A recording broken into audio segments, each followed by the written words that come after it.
I was going to go down there too.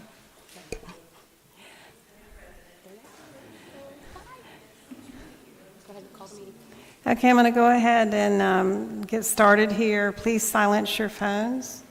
And we're going to stand for the invocation and the Pledge of Allegiance led by our town administrator. If you bow your heads with me, please. Lord, we thank you for this day. We thank you for the opportunity to come and be able to share with how the development of the town of Lake Placid will go. We ask you, Father, to be with each one of the speakers and be with the representatives here to represent the town. Bless this day and bless this meeting. In Jesus' name we pray. Amen. Amen. If you'll say the pledge. I pledge allegiance to the flag of the United States of America and to the republic for which it stands, one nation, under God, indivisible, with liberty and justice for all.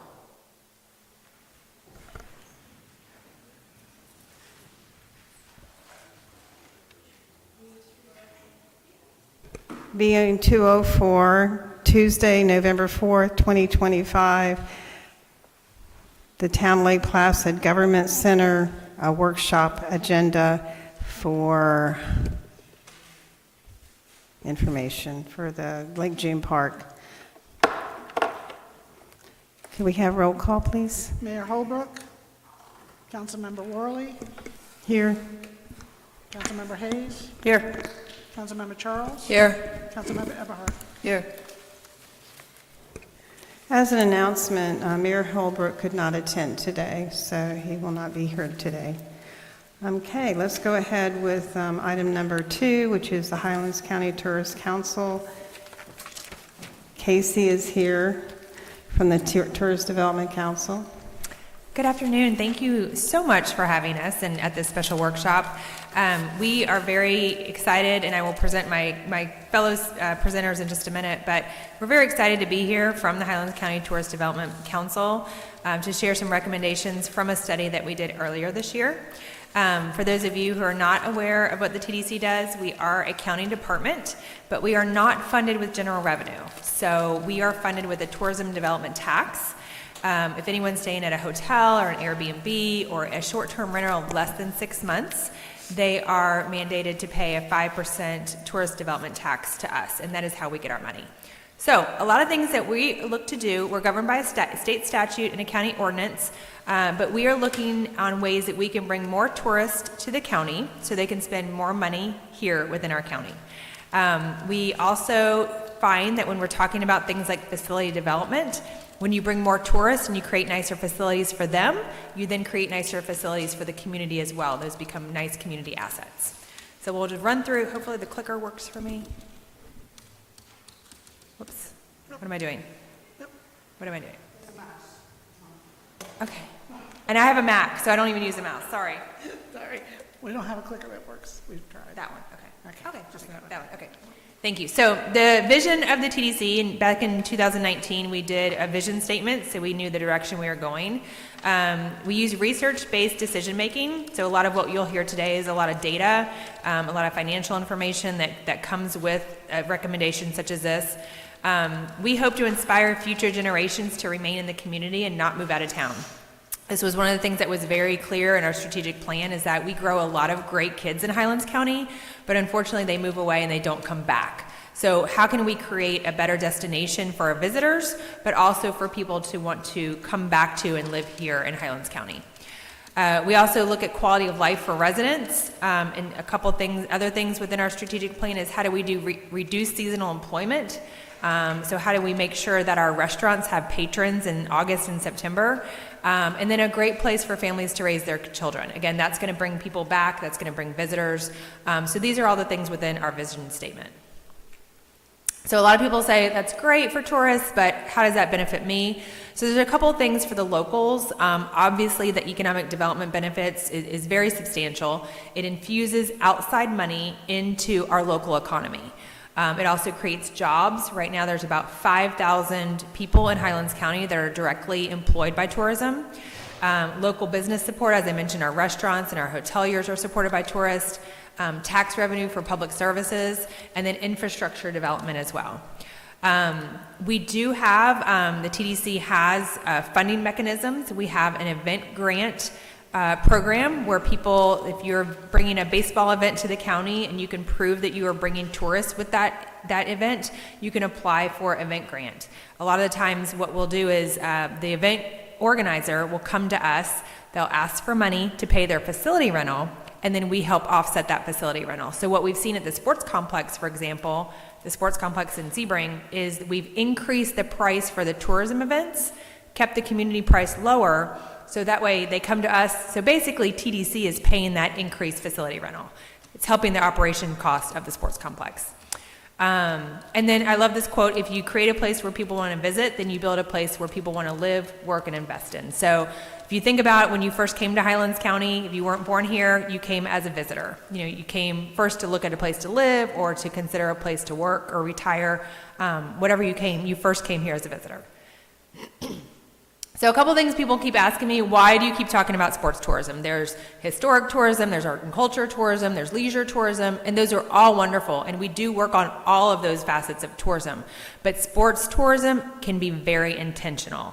So what I mean by that is when you book a leisure trip, you decide when you go, you decide where you go, you decide how long you're going to stay, what you're going to do there. If you go for a sporting event, and I use the example of a recent trip in June to Umatilla, Florida for a travel ball game. You have to go to Umatilla, you have to go the weekend they want you to go, and you're gonna probably be at the ball fields most of the time and then trying to go out to dinner. So I can guarantee you, nothing against Umatilla, Florida, I would not have chosen to go to Umatilla, Florida in June. But I did because we had a travel ball tournament there. So it's a really big driver of economic development, especially for small destinations that don't have theme parks, don't have beaches. This is a way that we can get people to Highlands County when we want them to come here. Just so you know, the tourism department does not try to recruit events January through March. We're full. Our hotels are full. We've got snowbirds. We've got races. We've got all the things going on within the county. What we're really looking to do is how do we fill those hotel rooms, our attractions, and our restaurants in those downtimes, hence our title, Tourism Development. We also, it creates a great sense of pride. So I know the town of Lake Placid was an amazing host to an event we plugged in here a couple weeks ago, a lacrosse camp. And Alan can vouch for this. I mean, the hospitality that the lacrosse organizers had and the players, I mean, they just beamed with enthusiasm for the town of Lake Placid, the hospitality that was presented to them. And then in turn, we saw a lot of community pride generated within the town as well. So there's just a couple of things here. I won't read all of this to you, but just hit on the highlights. So sports tourism is a reliable economic impact. It fills our restaurants and hotels when we need it. It generates tens of thousands of dollars in spending based on the size of your event. It helps with year-round visitation. Again, we don't need more people here in March. We're maxed out, our roads are maxed out, but how can we plug those events in when we need them here? It helps with community branding and exposure. I mean, there were hundreds of people that discovered the town of Lake Placid a couple weeks ago with the lacrosse event that fell in love with your town. They absolutely fell in love with it, and Alan will talk more to that. It helps with dual benefits with infrastructure. So you have facility investments that impact the visitors and creates a place for them to come, but then the residents can use it as well. So we love that it's a dual purpose.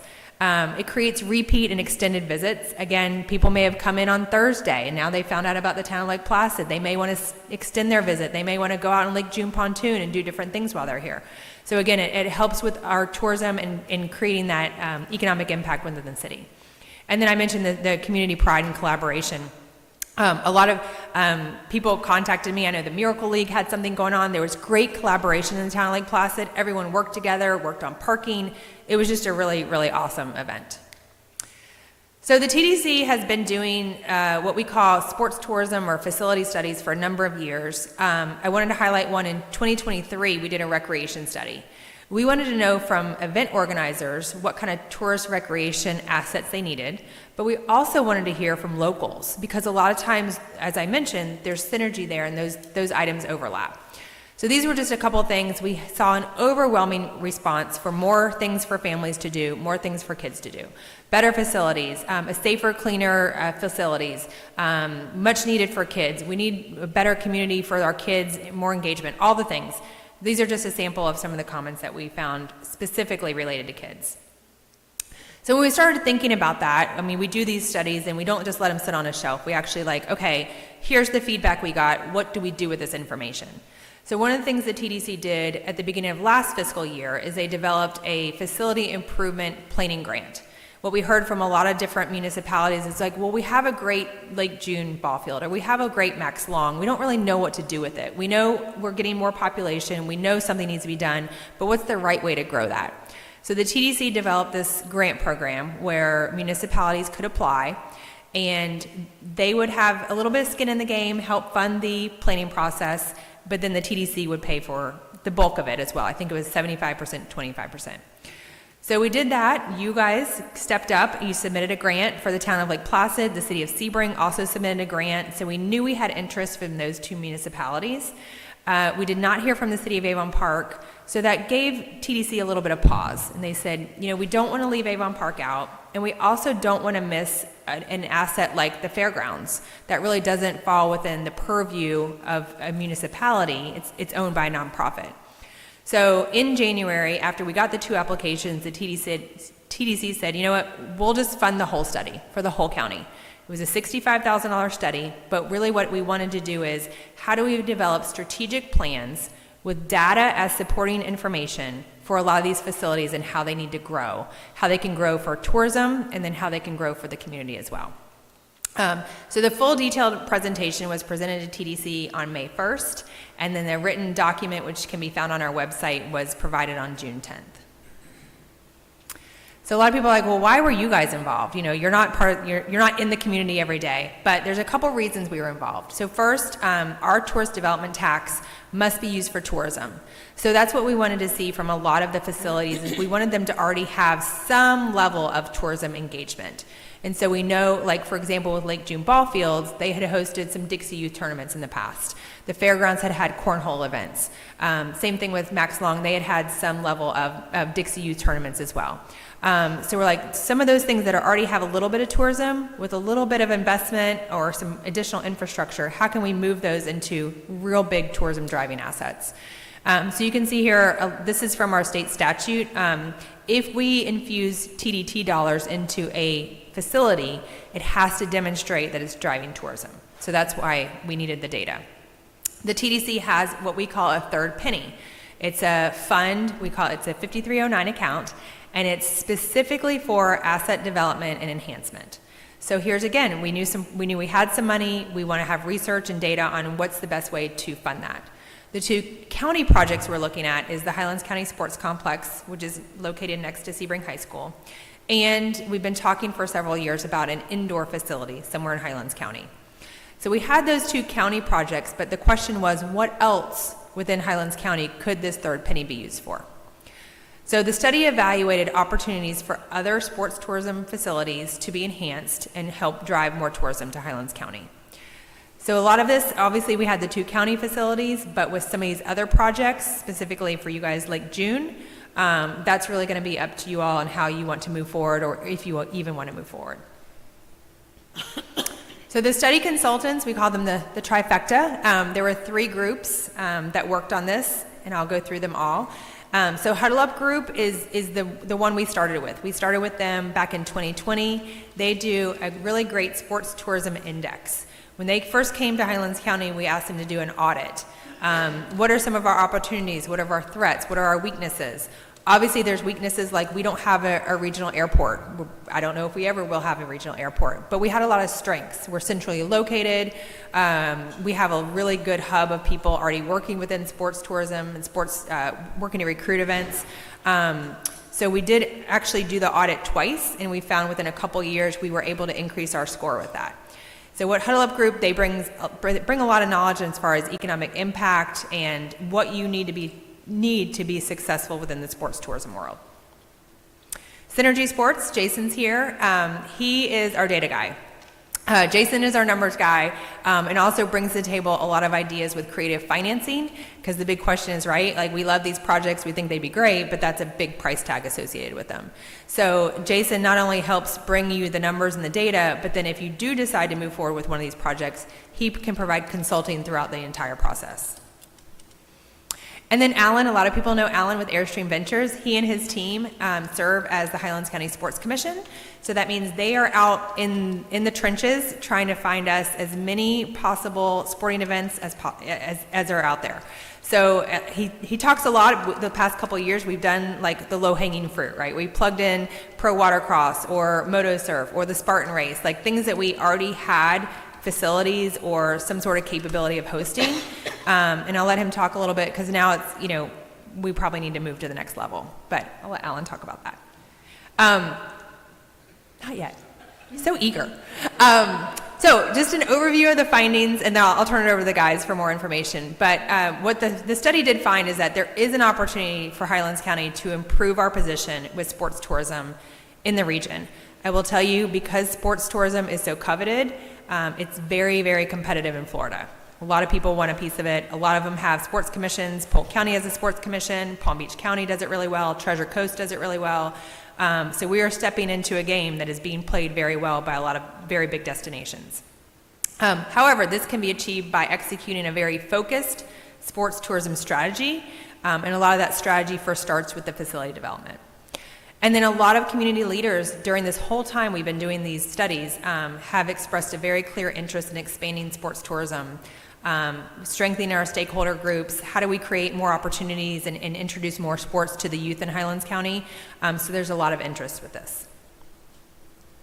Just a real quick overview on the study process, and the guys can probably do it better, but I'll just keep going. So first, it was to recommend key facilities that could be better utilized as sports tourism venues.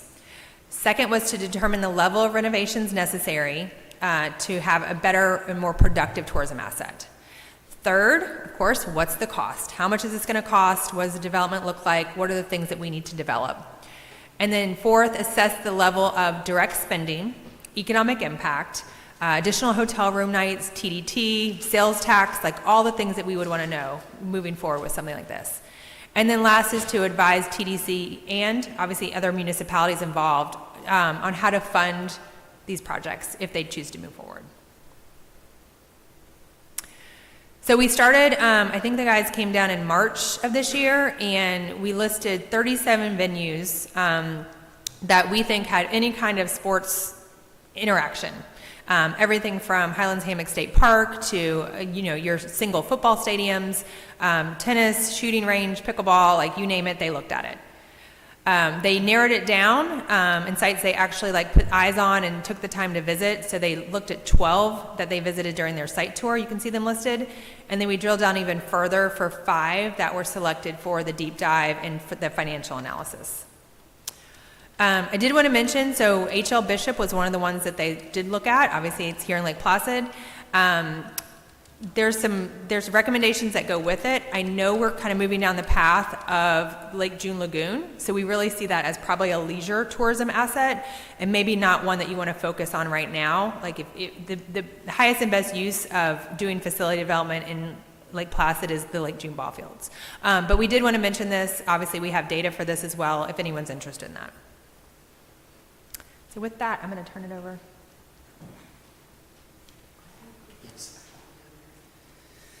Hey everyone, my name is Alan Verlander with Airstream Ventures. We've been working down here for about 5 years. I've been in the sports world for about 30 years. So have a lot of deep relationships in this line of work. I live in Jacksonville, Florida, and I will tell you just a quick cool story that I was pumped up because I knew we were coming down here, and I've been waiting to share this to y'all. So you hosted a lacrosse event that we were able to work to bring here a few weeks ago. Well, some of those participants live in Atlantic Beach, Florida, which is Jacksonville, but one of the beaches or whatever. And so we were out the other night having dinner and walking by, and I hear Lake Placid, and I'm like, not something you hear all the time in Jacksonville. So I went up and I said, Lake Placid, I said, are we talking about Florida or New York? And they said, Florida. We were just down there for a lacrosse event. I had no idea where it was. I never heard of it, and had the best little town. They had the cutest little shops and cutest little boutiques, that kind of thing. And I said, oh, so y'all know Lake Placid? And they're like, yeah, we loved it down there. I think we're going back hopefully soon. So just a little story for y'all. I thought that was really, really cool. I didn't let them on that I was involved with it, but I just thought it was a pretty neat little story. So anyway, I think over the last 4 or 5 years here in Highlands County, we have been punching well above our weight when it comes to sports tourism. We don't have the facilities that the Panama Cities, the Orlandos, the Atlantas, even the Savannahs, those types of cities have. We just don't have them.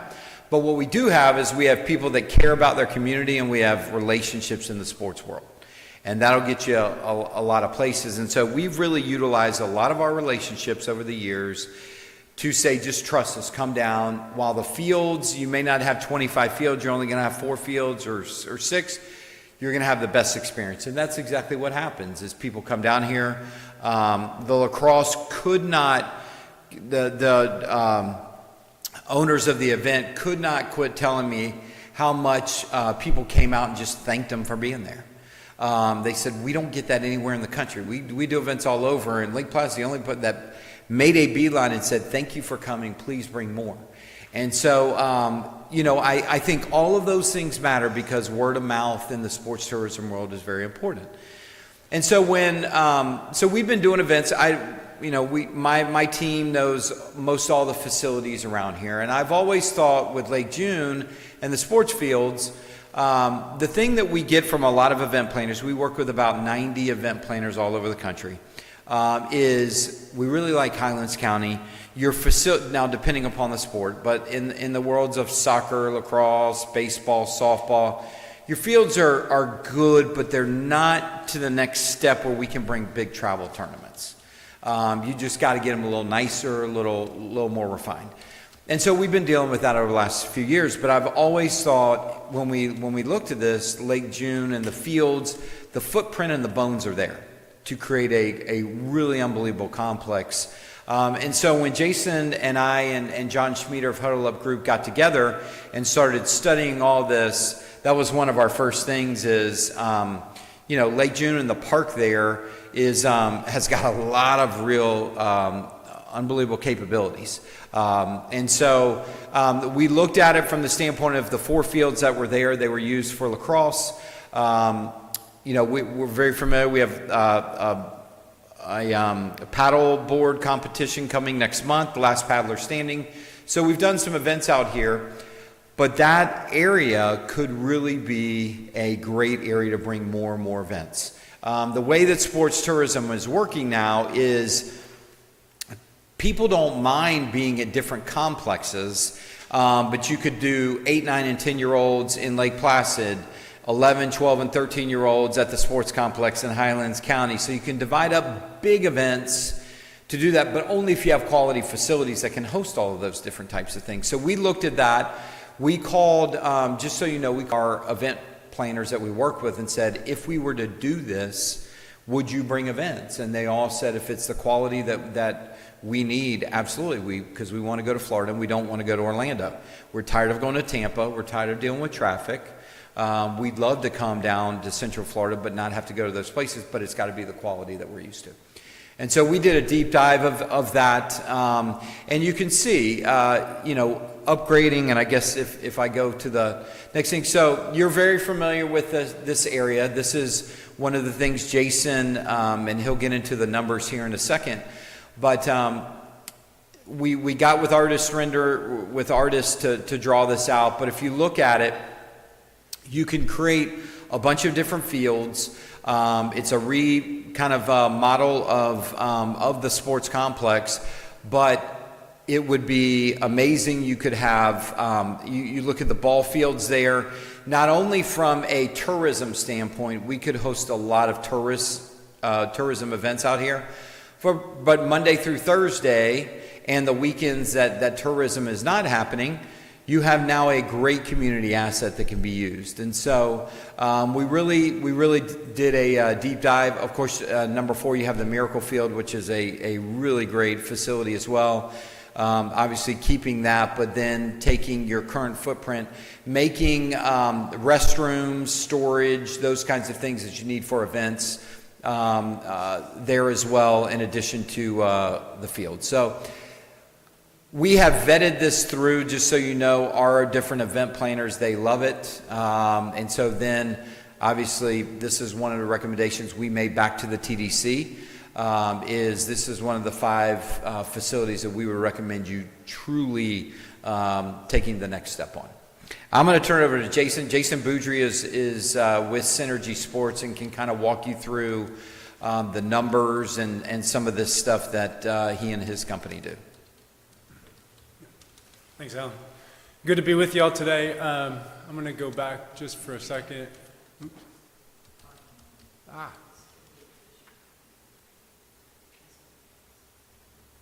Just to make a couple comments on this facility design, but first, I'm Jason Boudrie. I own Synergy Sports. I'm in Charlotte, North Carolina, so not too far away from y'all. And like Alan said, we've been working on this and different projects here in Highlands County for quite a few years. The nice thing about this design is that it really, like Alan said, preserves the bones of the sports complex, but makes it, 2 or 3 or 10 times better. And so our role in this whole project is from the data analytics side, financial modeling, financing, funding. How do you go from a pretty picture on a slide to really doing something impactful for the community, if you all, as elected officials, choose to do that. The nice thing is we don't really have a dog in this fight. We're agnostic. We're trusted advisors for TDC, for the county, hopefully for you all. And so, our recommendations come with a grain of salt, and we want to do what's right for the community. We're not here selling anything or anything like that. We're here to really promote local use Monday through Thursday, and then that sports tourism use. And so as we started putting numbers to this, right, we first wanted to find out, okay, we've reached out to these event organizers. They've committed to bringing some events. If you look at this like a business, how can it operate? How does it operate? Because the last thing you all want to do as a town is to sink, a couple $1 million into a sports complex, and it's still only for local use, or you end up losing money doing it. So, we put together a financial model for operations, but more importantly, we put together kind of what the economic impact is from a tax revenue standpoint, from a visitor standpoint, and from a direct spending impact standpoint. So, what these facilities do, they'll certainly generate revenue, but they generate visitors, and they generate visitors on the weekend, and they're going to spend money in local coffee shops and retail stores, and beyond just their direct spending, it's going to be the catalyst for additional development, right? Additional retailers, additional restaurants, additional businesses, and it's going to support your current small businesses. And so that visitor carries a lot of value. And so, as we went through this exercise and we came to the conclusion that we're estimating around 20,000 new visitors that are coming from outside the local market, that's very impactful for small towns, right? It increases your tax base, it increases your spending, it makes some of those retailers want to locate here that otherwise may not want to locate here. Estimating around 14,000 hotel room nights. Now, are those folks going to be in Lake Placid? No. Are they going to be throughout the region? Yes. But if, like Casey's, told a story of going to a travel ball tournament, if the majority of the day is going to be spent at the ball field, well, then they're going to go the closest place they can to grab lunch. They're going to go grab a coffee on the way in the morning. They're going to eat dinner before they go back to their hotel. And so all of those things combined is really why we settled on this project as one that we wanted to present to y'all and make some recommendations on how to move it forward, right? Because we can look at this graph and we can look at this chart and say, wow, it'd be great to generate this sort of visitors and hotel room nights and spending, but if this is going to cost us a couple $1 million, how are we going to pay for it, and how are we going to build it, and who's going to operate it, and all of those things. And so we want to be able to talk with you about that, but I think there's a whole community side to this that you know, Casey's done a really good job of putting her finger on. And so I don't know, Casey, do you want to go through this a little bit, and then we'll get more into the... So as we mentioned, like tourism is important and the economic impact of tourists, but we also, I mean, we live here, Reagan and I are born and raised here. We care about the community as well. So a lot of things, if you've been into, has anybody been into the Lake June, like, facility lately besides I know Colleen, you've been to the Miracle Field. Anyway, it needs a little facelift. It needs a little love, right? So with that becomes a little bit more modern, a little bit more versatile. The multi-use fields, which they showed earlier, are great because they can be 2 diamonds or they can be 1 big flat field. So it gives you a lot of flexibility with the use. Expanded sports options. Like, I love that we're bringing lacrosse here, and I don't know anybody in Highlands County who plays lacrosse. So imagine if we start having more lacrosse and maybe local kids want to start playing lacrosse. I mean, the possibilities are endless. And then adult league opportunities too. Like, can we expand into adult softball leagues and different things like that?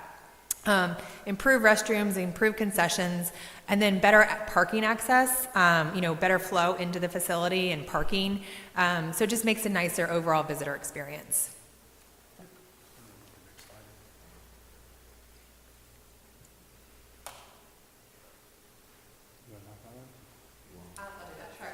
Sorry, we literally raced from Sebring to get here, so we didn't practice this one.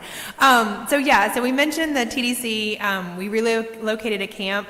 I think it was from like north of Tampa, Alan. They obviously called because Alan has relationships in Sebring with the sports complex. The sports complex was already rented to YMCA because they've outgrown Max Long. So Alan's quick thinking was able to plug them into Lake Placid, so we were super excited about that. They want to do more events here. They were actually at TDC last week asking for a grant to do a 3-year, multi-year event here in November. But there's upgrades are going to be needed, right? We're going to have to tweak some things. So today was really our opportunity to come to you and share with what the experts think could be done. So, as Casey mentioned, we looked at a bunch of facilities throughout the process of this, and then we picked a handful of them to consider and to do a deeper dive on, put together the architectural renderings, put together the financial model, and put together some cost and expectations to be able to bring to you guys. So, you know, for the Lake June Sports Complex, right, that renovation to get the current facility to be what it looked like on that picture is going to be $3, $4, $5 million, right? It's more than just, you know, planting some grass seed and fixing some fences. But you know, when you balance that with the economic impact that's going to be generated from it, what the TDC revenue is going to be from that can be reinvested into events to come here, taking into account the visitors and the spending, right? We believe that it's well worth the town's investment in renovating that facility. And so, you know, with Lake June, with some of these others that we looked at, we have this saying that towns and cities do a lot of great things, but one of them is not running these facilities. Typically, we'll recommend a private operator operate the facility from an event management standpoint. Local kids, local organizations, YMCAs, Boys and Girls Clubs, right, they're a big piece of this for community use. And so there's a balance between that revenue generating use and the sports tourism and the community, right? And so we don't want to exclude the community. We want local kids to have a better place to play. And so we put in there in that green row, you know, the typical management cost for managing a facility. But as we put together the financial model, what we were able to show was that through running these tournaments and the concessions and other revenue that's associated with it, the operating revenue from the sports complex can pay for the operating expense and can pay for the debt cost, right, on that $3 to $5 million. And we'll get into that in a second on how do you pay for this. And so, again, one of the main reasons we wanted to come to you all was, you know, we have a pathway, or we've identified a way whereby the town can invest in this stuff for little to no out-of-pocket cost, and can support, the facility can support itself long-term through running these events and give kids a better place to play, which is ideal, right? I mean, that's the best of all the worlds. If local kids can have better ball fields and flat fields, and it can generate enough revenue so that the town doesn't have to subsidize the operations of the facility. And so that gets us into, okay, kind of how do you pay for this? And so that's one of our strong suits of what our role is on this. And so historically, cities and towns and counties have issued bonds when they wanted to do capital projects, right? I mean, that's just what you do.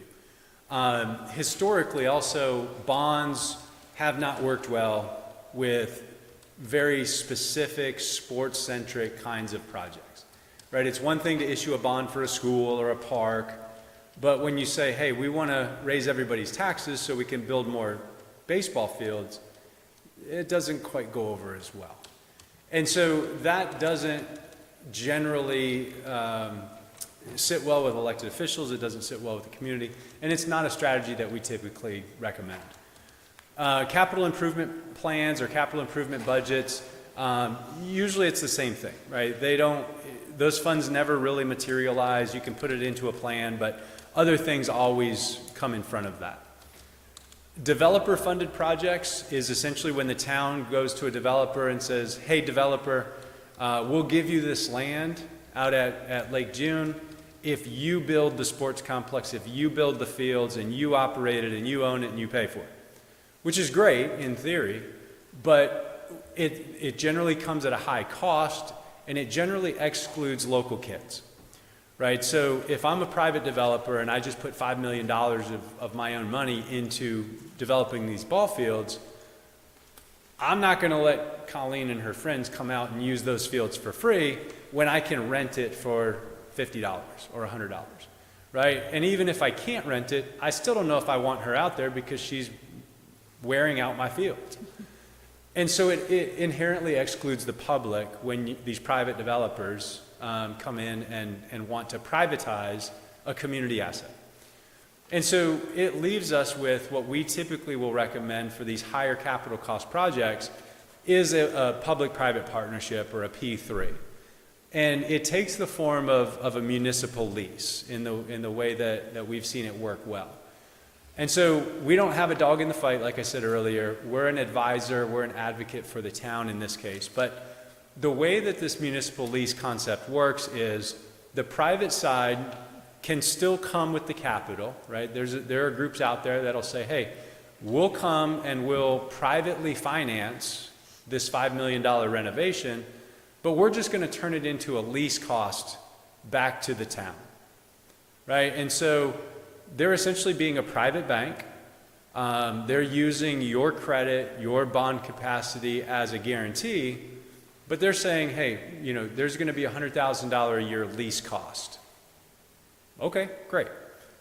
And so if we can figure out the model where the sports complex can generate enough revenue to cover that lease cost and to cover turning the lights on and turning the water on, then you essentially will get this Lake June renovation and other people essentially pay for it, right? And so the town doesn't have to come out of their general fund or their general budget for that lease cost. It's being operated privately.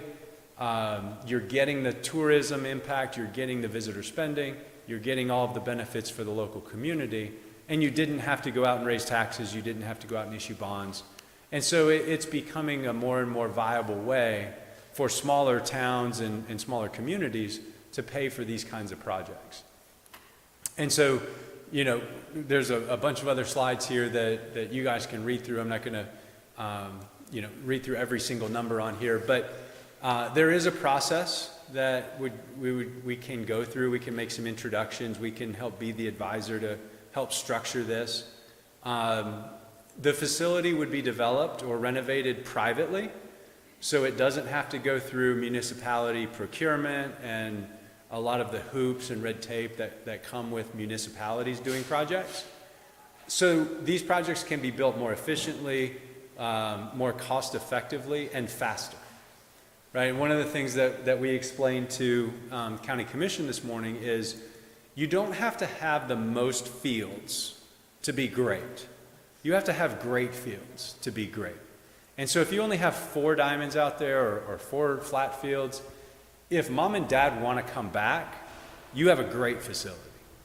And so, you don't have to have 20 ball diamonds. You don't have to have 20 soccer fields. But at the same time, it's one of these where there are other communities within this region that are thinking about doing the same thing.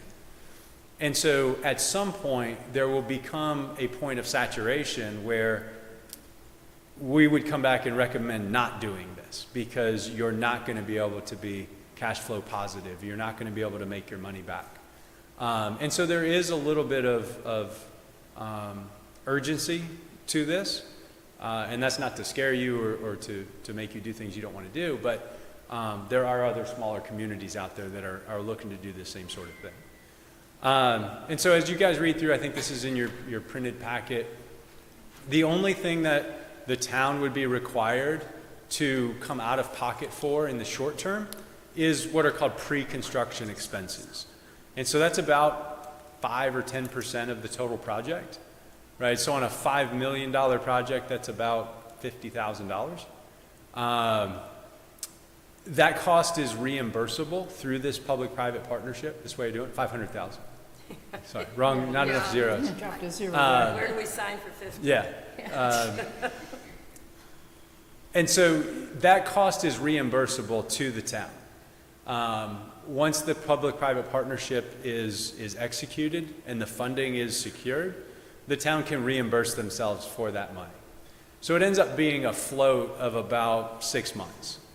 And there are a lot of, I don't know, there's a lot of different ways that can be structured. Because some small communities, they don't have $500,000 either. And so we've worked with a lot of those kinds of groups. And so then the private side handles the development. They take on all of the risk. They develop it based on what's been mutually agreed upon. And the only way that we really recommend that as an option for a community is if there's a light at the end of the tunnel where it's financially viable, right? We wouldn't recommend that if you guys were going to lose $500,000 every year, right? We could certainly explain the importance of the economic impact and the visitors and that sort of thing, but it makes it a lot harder to justify building a facility if you're always going to lose money. Process real quick, we're kind of in that top middle box. We're presenting the options that you guys have as a community. If the town wants to move forward with this, then we have a pathway to do that we can start begin with some phase 2 consulting. It will take about, probably on the shorter end, 12 months to complete construction on something like this. There's no vertical buildings per se, so there's not a lot of intensive construction that's going to go on. And like Alan mentioned earlier, the bones of this is already there. And so roughly 18 months from now, if you guys said go today, is when it would be operational. Real quick, roles and responsibilities. Town council is always in charge. TDC is a partner. Us consultants are partners on that. We have relationships and we know of developers and contractors and suppliers and vendors. And so we can help the town move through that process. And then I put in there a handful of FAQs that have come up over the past 5 or 6 years of this concept being around that you guys can read through as you'd like. The big thing is non-appropriations. And so that risk is factored in. That concept is factored into these leases where it's understood that annually funds have to be appropriated for the sports complex or for this lease payment. So we can answer any questions that you guys have. We've got a handful of other projects that are currently following this same model. One of them in Charlotte where I live, another one here in Florida down in Flagler County. A big project in Texas that we're part of just broke ground. And so they've got bulldozers being delivered this week. And so that's probably a 2-year project, but it's a really, really big project. And so if we look at this, right, kind of taking that municipal lease concept into practical terms, the annual lease is about $360,000 based on that budget.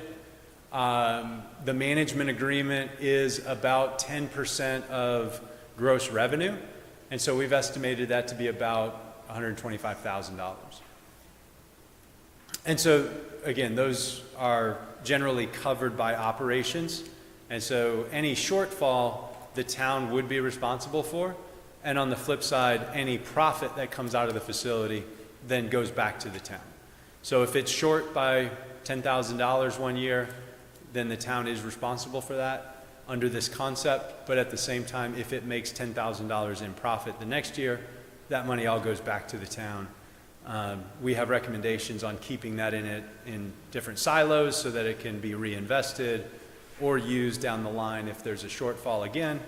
And so that's a way to protect the town financially from being overexposed to risk from a financial side. So we can answer any questions you guys have. I know that was kind of a fire hose of information, especially on the financial side. May I? Or, Go ahead. okay, I have a lot of things I was scribbling down. Sure. First of all, you initially said that you want this, the goal is for in-town kids to have places and so forth. The layout that I see takes away the existing playgrounds and all the things for the kids in town. I can go back to it. So part of that is a lot of them on the site plan. A lot of the smaller things, aren't captured, but I can't think of one project that we're collectively working on that doesn't have play spaces for kids. Whether it's outdoor fitness or Ninja Warrior courses or, age-appropriate playgrounds, those would all be included in some form or fashion. It may not be shown very well on the slide.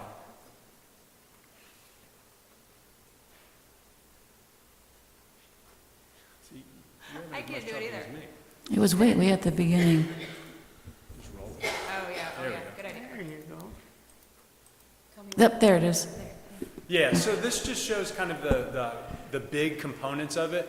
I don't know if you all can see the cursor where it is, but there's a lot of, empty spaces around the perimeter, right? Even between the fields where we could easily look to put playgrounds. We've had some communities do splash pads or spray parks or, that's kind of getting into a lot of the minutia and the detail.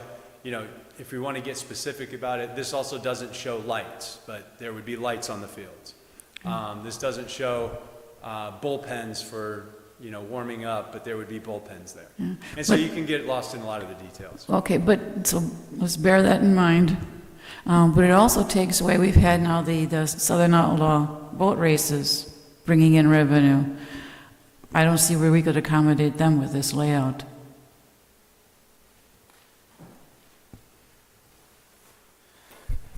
So we could definitely accommodate. There'd be different ways to do that operationally. The town would have to get involved. We may have to block streets or stuff like that. But there'd be other ways to do that to accommodate them. From a parking perspective, if we put the parking lot there, you could bring a lot of the trailers and stuff like that. It'd just be a redevelopment operationally. Okay, well, the boat launching and logistics of that, I don't think that fits here. And for the weekend people who launch their boats, like that area, the ball fields on the right-hand side, people use that for parking and their trailers, their boat trailers on the weekends. They would have no room for that anymore. So they launched the boats on the top right? Mm-hmm. Okay. And then Yeah, and again, this is just, it's conceptual. That's right. But let's put the finances Yeah, and I mean, whether I it think would... if you flip the parking lot to where one is and vice versa, then it becomes an easy fix. Right? Then the other thing that Max Long, two things go through my head. Competition with Max Long, and you also mentioned that there are a lot of things going on and that the market is being saturated. So I'm not too sure if a ball field scenario is the best thing for revenue generation. If there's some other sport where it's not saturated and there's less competition. Yeah, I think what Jason was talking about that is there's a lot of towns in Florida, South Georgia, that are in these phases right now. Some will proceed and build those and some will not, right? And so I think what he was saying is in the next 4 to 5 years, if we're starting this 5 years from now, then we may be too late to the problem in doing that. Where if we get ahead of it and you're able to do that, we're going to start booking people and they'll come back year after year after year. While these others are getting built, they're not going to leave here to go there. So that I think that was part of the point. I'm all for trying to figure out how to get tourist revenue, but this one just doesn't work for me. Oh, and then what about our pickleball courts that are supposed to be going in? What happens with that? Joy, what doesn't work for you on the ball fields? The layout, for one thing, and then the next layer above that is the ball fields, that sport in general versus another sport that would bring in revenue. I agree. I see the plan here, and I know it's a conceptual drawing, but where are the pickleball courts? We've tried to build pickleball courts now for 2 or 3 years, and they're getting pretty close. And they are in the lower right-hand number 1, okay? So let's just take at least probably all of that out, because you can't build like half of it, okay? So I think it's important to our community to have pickleball courts because we are a senior community, and our seniors are not going to play baseball. Yes, we want to do something for the children. I'm certainly not saying not do anything for the children, but if we take that bottom right section number 1 out, then we're not going to have enough for tournaments, according to what Casey has led us to believe in the past. So how many pickleball courts are you talking about building? What are we building, Carolyn? 8. 8. So that then purely becomes just for the community. That's right. You can't Because do again, tourism sports. again, with Casey 8 courts. tells us that that's enough for, not enough for tournaments. And the other thing that bothers me is that this is valuable lakefront property. And you're using it for a baseball diamond or a multi-use field. It just doesn't. Now, if we could buy some land on some of the old Grove land and work out some financing to do a complex that way, but not take valuable lakefront land. I guess my question to you is, I've been working down here 5 years and there's nothing ever been over there. Very few events, right? So it's been valuable land for a long time, and it took new pictures being done to realize it's valuable land. And so that would be my question is, I agree, it's amazing land. That's the whole point of this. And so you don't have many sports complexes that have the picturesque views, that have lakes and all that kind of stuff. And so it's just been sitting there for as long as I've been working down here. And so this was an opportunity that we saw to really take that land and do something with it. I think the other challenge, things that makes me a little not happy here, is that the Miracle League is, and their place is like way over the corner. It's really tiny. It's like, well, let's just shove this over here. I don't think Miracle League should be treated that way. I think Miracle League should have, if we're going to redo this thing, Miracle League should have a better presence and a bigger presence in that area, and more room to move around, and more room to move people in and out of that facility. So Yeah, and we just kept it where it was. So I mean, that's currently where. yeah, but the where it kind of size, is. and we're looking at redoing the whole thing. I just am not comfortable with it at all. And Where's lacrosse going to go? Is lacrosse going to go on these same fields? Yes. Okay, and what do you do with I don't know a lot about lacrosse, but I know some. And what do you do with the infields that are sand when you have Yeah, lacrosse? so the entire square, each of those squares is turf. And so when you're playing baseball, you put up the baseball fences, and when you're playing lacrosse, you take the baseball fences down, and then you have the soccer field, which is a lacrosse field, in between the two baseball fields. So what happens to the sand in the infield? It's all turf. It's all Turf. It's all turf. There's no sand in the No. infield. Okay, it's just brown on the thing because you like that color. Well, it's brown turf, yeah.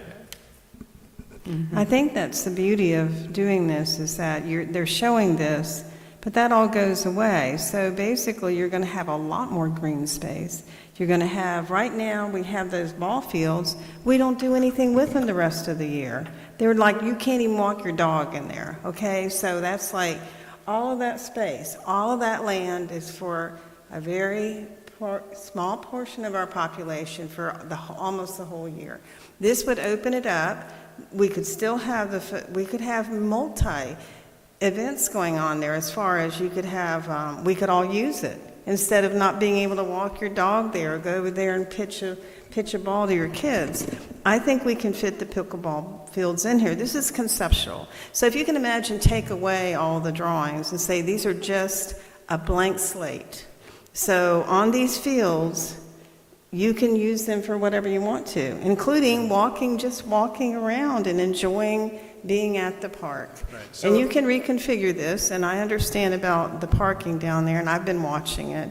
The most I've seen, and I'm sure that's even on a holiday weekend, was like 11, 12 boats. I think this is a conceptual plan. The conception is to have flat fields that you can do multi-use with, that everybody gets to use year-round, instead of just a few people get to play ball a small part of the year.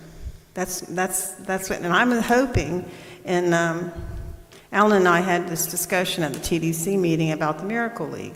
I'm hoping if we got this management company, that they could start using the Miracle. Then they would be management, so they would have that asset, and they could start bringing people from the coast and utilizing it. We're basically 3 full days a year is all it's being used. So what if we got this management company, and they could actually use the Miracle League, and not just for our people, but our people could meet other people, and it could be used the way it was supposed to.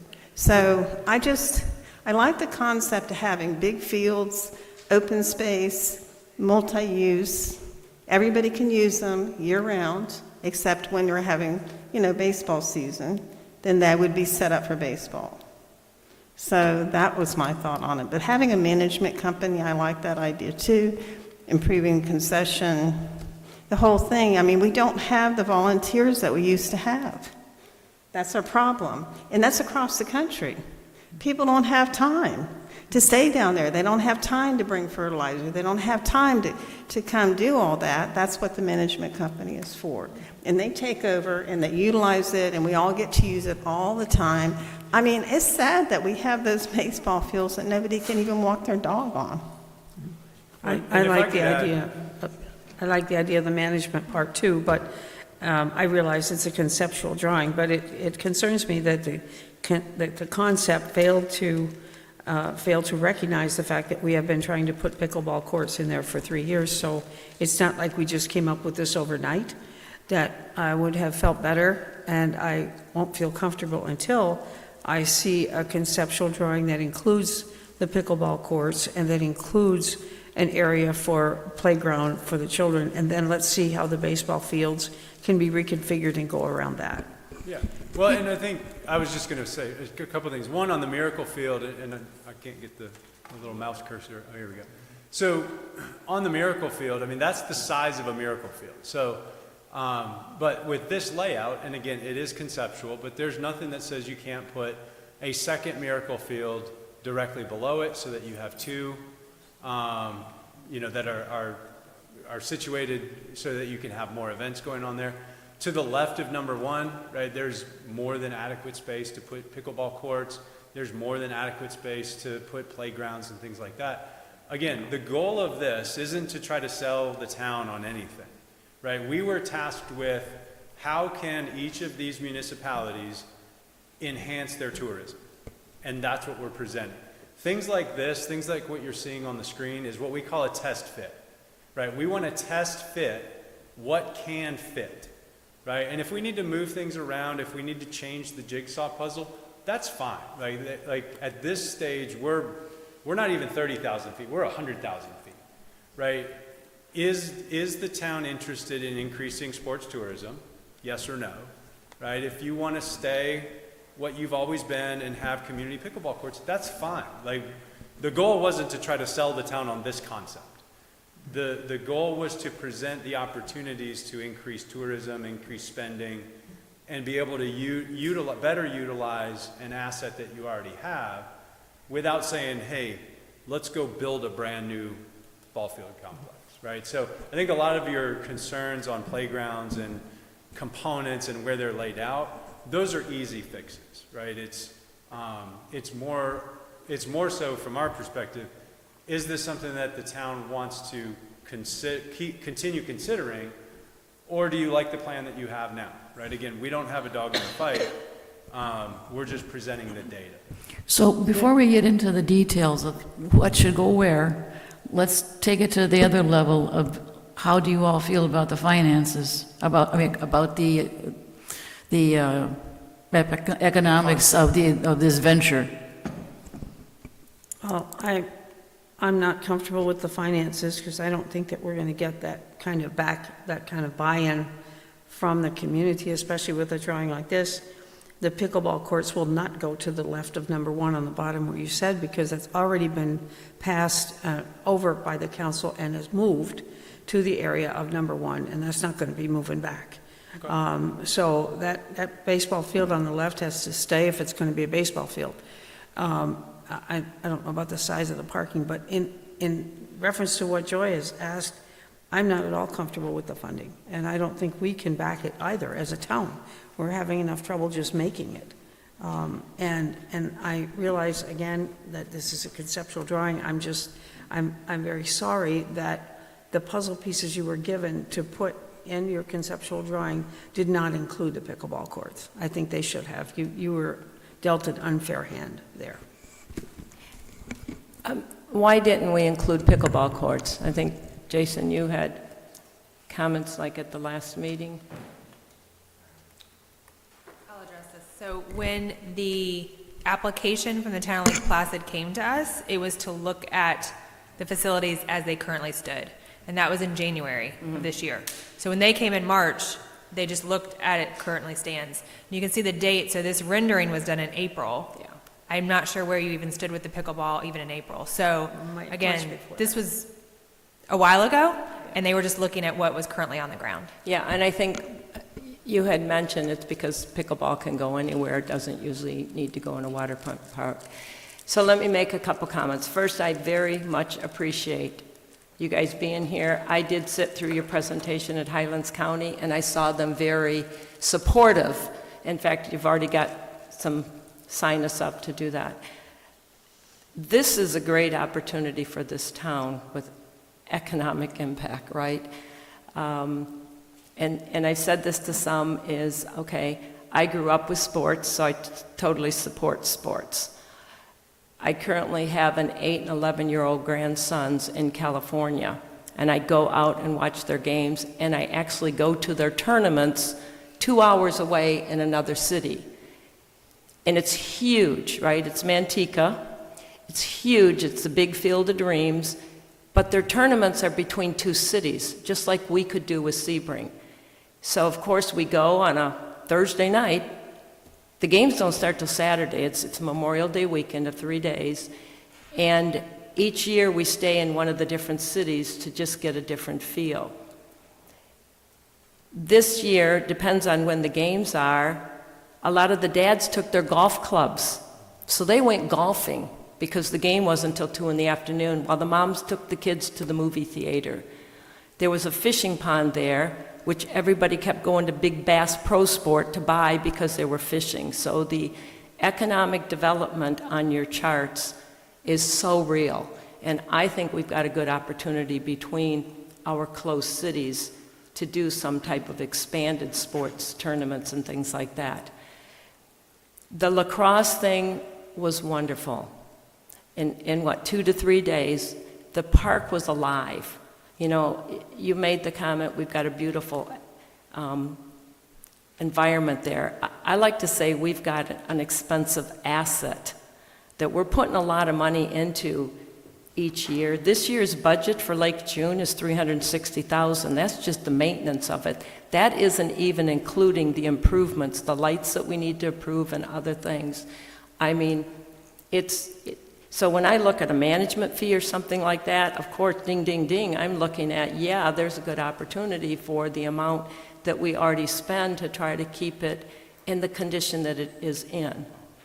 Okay, and I want to make the comment about volunteers because the Youth League this weekend brought in their own equipment and they were moving the clay to put the sand on the fields. So the Youth League does a lot of volunteer work that nobody knows. They're just behind the scenes and they do a good job. And a lot of them here today, and I think that they need to have, you know, some weigh in on that. But if there's an opportunity, which I believe there is, I actually like the financing.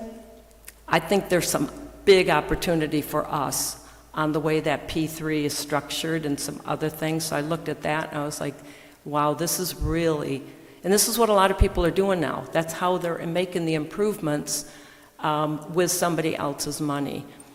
But that lacrosse tournament brought that park alive. And I mean, and in a short time, we didn't even get to tell them where in town to go eat and to shop and things like that. The swimming was really a bonus for them. Those kids, the one day, and I was one that both days went and talked to people and thanked them.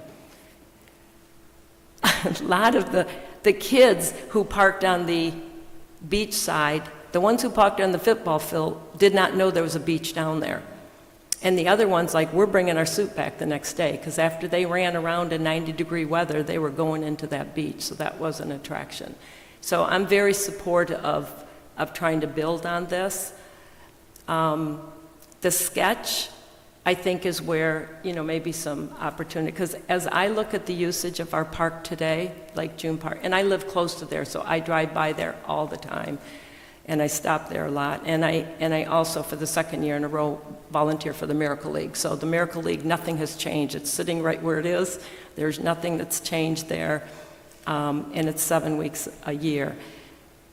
So today, and Casey had mentioned to you this, we've kind of got 3 things going on in that park, just as we work on the ideal sketch in the future. We have youth sports, right? We also have boating, and then we have recreation, the swimming, the picnicking. You know, one of the Placer AI showed 108,000 visitors visit that park a year. So, but it was alive that weekend, and I love to see, because that's what I'm used to seeing, activities and things like that. On this sketch, yeah, the boating, I mean the parking, you know, I'm concerned if we start bringing in that many, we're going to have to look at the parking. I like the way that maybe we can join the Jackson Road and the other. So I think that there's improvements that we can do, but I sure wouldn't like to say, thank you, goodbye. I'd like to say this is a great opportunity to improve the ball fields and just the overall fields that we have. And I think in the end, it can save us some money. But the economic development is really what's important to this town, to these businesses. And so everything that you're doing, I'd like to work with you closer on tweaking it however we need to do. But I think that this, you know, I don't want to say no. I want to say, okay, what can we tweak and how do we do it? Because it's all about economic development. We will never be able to get those baseball fields in the playing condition that our youth leagues deserve without some type of external help. I agree with getting the tourism dollars in and having a management company take care of it. Little scary about the money that we're putting at risk, but that we can figure out, you know, down the road. I didn't want to get tied up in designing the layout until we talked about whether there was a possibility of going ahead. Well, so what I'm hearing, if I could, maybe make a suggestion, is it's at least worth talking about more to see if there's any there, right? If we can work with you all, right, Alan, myself, Casey, Reagan, and say, okay, right, what do you not like? What can we change? What can we move over? Can we put the pickleball in and slide the fields? And right, and come back with the design that works for the community, and look in more detail at, here's the financials, right? And say, this is the plan, this is the model, this is our concern, this is the opportunity. We had another project that Alan and I worked on, and we got letters of intent, letters of interest from groups that said, yes, if you build this, we will bring an event there. And so having those in a binder, right, having some commitments is a whole lot better than, the proverbial, if you build it, they will come. And so I think, to me, that's what I'm hearing as some of these next steps is, let's see if there's any there, right? You're not out anything if there's not, but it at least lets you not miss an opportunity. Yeah, I agree with that, and I share Joy's reticence about the financing. I'm just sorry that you didn't have all the right puzzle pieces in your box. So I would like to see another conceptual drawing that includes the pickleball courts, and if you want to see where they're planned, they are lined out there.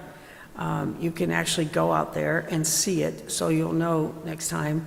And I think you could work your parking around the pickleball courts and move that upper right, number 1, to where number 3 is. Then you would have your parking somewhere along in there, and you would also have room for the playground. And so we might lose one of the squares, but I think in deference to our population and in deference to having something for more people in our community, I think it would be better. But I'd like to see what you did with the projects we have in place. The other thing I just want to make note of for Casey, we do have quite an opportunity in our town, but I don't know if they've ever come to you about it. We have a lot of fishing tournaments here. And in fact, we have one this weekend, and I'll bet you that Holiday Inn Express is going to be packed this weekend because there's one on Estapoga, if I understood correctly. I don't know if they have fishing tournaments in Lake June as well, but I would imagine they do. But we have a lot of fishing tournaments here in Lake Estapoga that do bring a lot of motel revenue, at least to our town. I would like to move things away from the water. I don't know, ideally, if we could buy some of the groves, if we could fit that into the finances and move everything a little bit to the side, away from the water. So if I can ask a question, is there anything else in this footprint that's been planned? Other than pickleball? Other than pickleball? And I know playgrounds and ideally, but is there anything else strategically? I don't think so. Your playgrounds, that's it. Why do you keep saying my playground? Because Because I'm the only one that advocates for children. So own it, it's good, it's all good. So if you look, see where the trees are up by the water? We have like another 100 and some feet that could be cleared out there, right? So we've never kind of finished the whole beach line there. So I just throw that out as an option. If you go all the way down to the bottom, where you have the little half road coming out and you've got some trees. So underneath number 1. Right here? Yes. But there's Underneath. Is there a pump house and everything there here? I get it, there's a pump house, but there's a beach. The pump house isn't on the water, so there's a whole, where those trees are is like about another 130 feet that we own. Okay, but now at the bottom, on the left side, underneath number 1, where there's that road, that can be all parked between that road and the groves is a lot of room that could be parking. So you've got a lot of opportunity for parking. The one thing though is we've got a lot of youth sports, so I want to make sure that, youth sports, back to currently the residents use it a lot, so I want to hear from them too on ideas and things like that. And I mean, back to the waterfront, I think we got a great opportunity for more water tourism. I think of rather than a triathlon, what is it, an aquathon, because, I mean, if you think you've got Bishop Park on the other side, you could do a kayak or a swim over to Bishop Park, run all the way back, right? And then add a boating or swimming or something to it. So I think as you kind of go back and tweak it, I think we've got a good opportunity to take advantage of a waterfront park for tourism that could include both water, besides just your one event. Again, your yeah, or something like that, just because of, you've got two parks right across the street from across the bay from each other. Just a thought there, but, and I mean, you know, I hear about pickleball, but pickleball could go over to the left with parking, because the big thing on pickleball was no parking and no bathroom. So, you know, pickleball is still running through costs and other issues and that. So I just throw that out. I would not want to walk away with, nope, we made a decision, it has to go there, and now the rest of the design is taking away ball fields that could help with tourism. So I just throw that out as a comment of, you know, back to what Jason had said to us at one of the other meetings, pickleball could go anywhere. There's enough room here, pickleball could go off on that left side. No. And then you still, I know what your feeling is. I'm just saying what So- options, Yeah. please let me finish. Oh, I'd What love to. options that should be considered, why we still got a clean slate that we're drawing from. If it doesn't work out, fine, but it's just options to try to accommodate the variety of interests that this town has. I don't want to get into a pickleball discussion because we know, that we that have been in this room the whole time, we know that we have already dismissed pickleball on the left, and I'm an advocate for pickleball, and you're an advocate for recreation, so good. We're all in the same room, we can all make it work, okay? All good. Now, the ball fields, they would have fences around them? Yes. See, and that bothers me, because then there's such little area down by the water for families that just want to throw a football around or have a picnic, because people go out there and they grill. They have lunch out there, and it's all fenced in. It bothers me. So I think I love this conversation. Love that we're having this conversation, because I have been in this community longer than Alan, and we have not had this conversation. So this is all really good feedback. I did want to share, because I love options, a couple things that we're talking about with Highlands County, because the county owns the sports complex there. So we found a Florida Communities Trust grant that is helping us buy an additional 43 acres of dilapidated grove there. So we are able to expand that park as well. Kind of bumping into the same things, like how do we make everything fit? We need more fields there. Not saying you guys have to go apply for a grant, but there are opportunities like that. The other thing, and Jason might kill me for this, but with another project we're talking about is, what other community assets can we build into this? Because all of it is encompassed into your cost. Things like a walking trail, like around the perimeter of the park. Things like a dog park. When I was at the Umatilla, they had some basketball courts. They had a dog park. They had a walking trail. They had an exercise trail. They had all these things. And Jason, correct me if I'm wrong, if it's a community asset, if it's owned by the community, it can be included in this project. So just because you only see pickleball, just because you only see fields and there's other things, like, this is conceptual, and it can be whatever you and the community want it to be. It's not even just confined to this and pickleball and a playground. Like, it can be more than that. So I just wanted to make sure you guys had all the options and all the pieces. And Jason, I don't know if you're going That'd to be kill me for wonderful that. if we had the exercise circuits and dog park that we had talked about. I knew if we can afford it. And again, I think that's part of the what's next, right? I mean, let's relook at this, let's take this as a starting point, right? Not the finishing point. Let's move this, let's slide this over, let's look at buying some additional acreage, let's move back from the beach, let's clear the beach, let's add this, let's add that. Right, and that's just my opinion. Well, and I've always said it's easier to edit than create, right?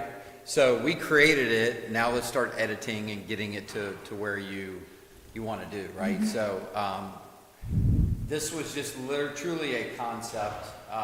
to spark conversation. We had a great weekend that built that park alive, and hopefully, you know, in a few weeks, maybe it does the same thing, and it creates energy there, and I think it created a lot of ingenuity in people's minds to what can it be? And so, you know, and this was created even before that happened. So I think there's a lot of momentum to get to that point. And I just wanted to say that our Miracle League, I think they did need something to do with the bathrooms, maybe for people that are disabled or something, that we could get a list from them. It's not a big list. It's just that when they have people, they have certain needs, and we could get that list for you. And I think that we should talk to Rachel about our financing, and we could talk to other communities that are doing this, and I feel good about it. I really do. I mean, at first I didn't understand it, but when you think about it, it just opens up the whole, was that price going to include turf or just regular? Turf. Okay, so that takes away the ants. Yay, because we have so many ants out there. And then, you know, I mean, you don't have the fertilizer, you don't have the mowing, you don't have, you know, it's just a crazy idea as far as when you think about it. And yes, it's expensive. And Alan said in Florida, with the heat and with the sun, it lasts about 10 years. But when you add up all the costs, when you have grass and you have all those other issues, then I think that's just beautiful planning. I like it. I agree, and I looked at, like I say, the P3, I looked at the costs, I looked at our current budget that we're spending on that park, and, you know, the mowing and everything like that. So as far as the Miracle League, it's just a restroom. I mean, for their 7 weeks a year, and we're maybe talking about a second season, but a porta potty comes in, and I mean, the other day I went and helped the lady. It's not easy, you know, when somebody's in a wheelchair to try to help them with a porta potty. So for the Miracle League, you know, just as you're sketching it out, and then of course paving for them, parking, because they just park on the grass. It was on their wish list to have like a special ADA bathroom with adult-sized changing tables. That's on their wish list. Vice Mayor, do we want to open up for public input too? I know we've got a workshop. go I know ahead we've and got a do lot of that. people I think that might be interested in. Okay, and we can bring it after we Giving hear us any public other comment. We can come back to the dais and hear comments. So from anybody who would like to talk from the public? Oh, I did. Because it's a workshop, you don't have to fill out a form, so but whoever wants to come up. So because it's not a regular meeting, it's a workshop, you can just come up if you want to. Just state your name and address, and then for our Yeah, my clerk. name is Chet Heath. I live at 588 Sunset Point Drive. And my concern really is, if you want to operate this thing as a business, then you have to look at it in terms of return on investment. And while we have the people here, the experts in this, I'd like to know what the return on investment is for the different sports. And I'd like to know typically how many people in a community use a particular sport. That analysis has not been done. And we went through the trouble to find out how many people that use that park want pickleball. And we found out there was a very small number. In fact, there's 500 people against it. So that's not a good business decision. You're going to put something in there, you're going to spend $1 million on it, and you're not going to get anything back? Bad. It's not efficient. Thank you. Is it Anna? Somebody? Come on up.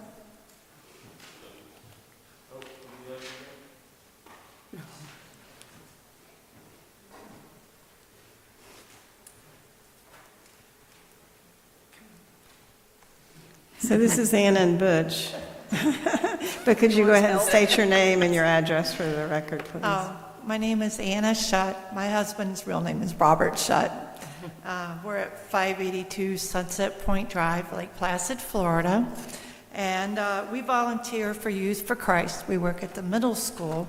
And I got your email. I asked the kids what they'd like at the park. And we took a poll. There was actually 99 kids today that came through the 3 lunch periods. And we had filled out a form, and it kind of really broke my heart. It was just a smiley face, what makes you happy, and I had, what do you like to do in Lake Placid? And I found out a lot of the kids put nothing. And a lot of them plan to leave as soon as they can. So the lady was right about, we really got to do something more for the kids in Lake Placid. I mean, it's sad. And they're really sweet kids. I mean, they're your future. Less than 5 years. So we asked them what they would like to see with the park. A lot of the kids would like to see a youth fishing tournament. That was huge. I mean, they want to see more ways that they can utilize. They said if the beach was fixed up, you know, and just what you got was fixed, a lot of them thought. There was a huge number wanted to see beach volleyball, maybe down at the end there. I don't know if you can do tournaments with that, but I know from our old hometown in Marathon, a lot of teens use the beach volleyball, and even young adults use beach volleyball, and even some old people like us. You know, that was a fun thing. The other suggestion some of the kids had was someone wanted to see a track around the field. One kid liked the idea if they could do a soccer camp. There was other kids that said they enjoyed music, and they said, you know, it would be nice if there was a stage, you know, where the kids could do band, or we could have concerts, and that could be used for events and stuff as well. So that was the kids' suggestions. I told them I'd bring it here, so. One thing that kind of came to mind when I was listening to these people. In the microphone, Butch. What kind of came to mind when I was listening to the presentation, a lot of those kids that came like for the lacrosse, I suspect their parents paid for training, like some of these traveling baseball teams. Those kids pay like $200 a time when they go and get specialized pitching help or batting or whatever it might be. And the thing you got to kind of take into consideration, and we've kind of seen this firsthand with the Youth for Christ at the elementary school over here in the middle school. These kids, 80% of them are on assistance. Their parents aren't taking them out for $200 training sessions. And it's kind of we moved here almost 3 years ago, and the thing that comes to my mind, this is a beautiful little town, the lake's fabulous, there's a lot of really nice features. We need some jobs in this town that people can work at besides entry-level Wendy's, McDonald's, because those people are getting $12 an hour. They can't even afford to pay for rent. So, and another thing, we got no public assistance for transportation. These guys, they can't get on the bus and go to Sebring and get a job down there. You can't even get an Uber in this town because there's no interest. So, you know, yeah, it's too expensive. So I was kind of thinking if the town organized, maybe like take a kid fishing day or something, or if some of the businesses, people got together and did like a youth fishing tournament and more things for kids in the community. I think Maybe a family fun day, like an old-fashioned barbecue at the beach or you things got like a great that. park right in the circle Yeah. in town. I think it would be a good thing, you know, once every other month to have a family fun day, because it doesn't cost the families hardly anything to go, and it gives them something to do. Yeah, they 'Cause could that- even, like if they had a stage or something, they could do it. They might even do like a drive-in theater night or something, you know. They could float in the water and watch a movie at night. The input I got talking to all these kids is, what do you like to do around here? Well, not much. There's nothing for them to do. one kid says, we don't even have a bowling alley anymore, you know? And so, you know how it is when you're a young kid and you got nothing to do, the only thing you got is the devil's work. And Yeah, it would be good if we a could, lot of them did say they hang out on the circle and hang out various places where they probably shouldn't have but been. I'm all for something to get more money around here that the taxpayers don't have to put in. So, that's it. Thanks. Thank you very much. There was a bunch of them, even the girls all like beach volleyball. Sure.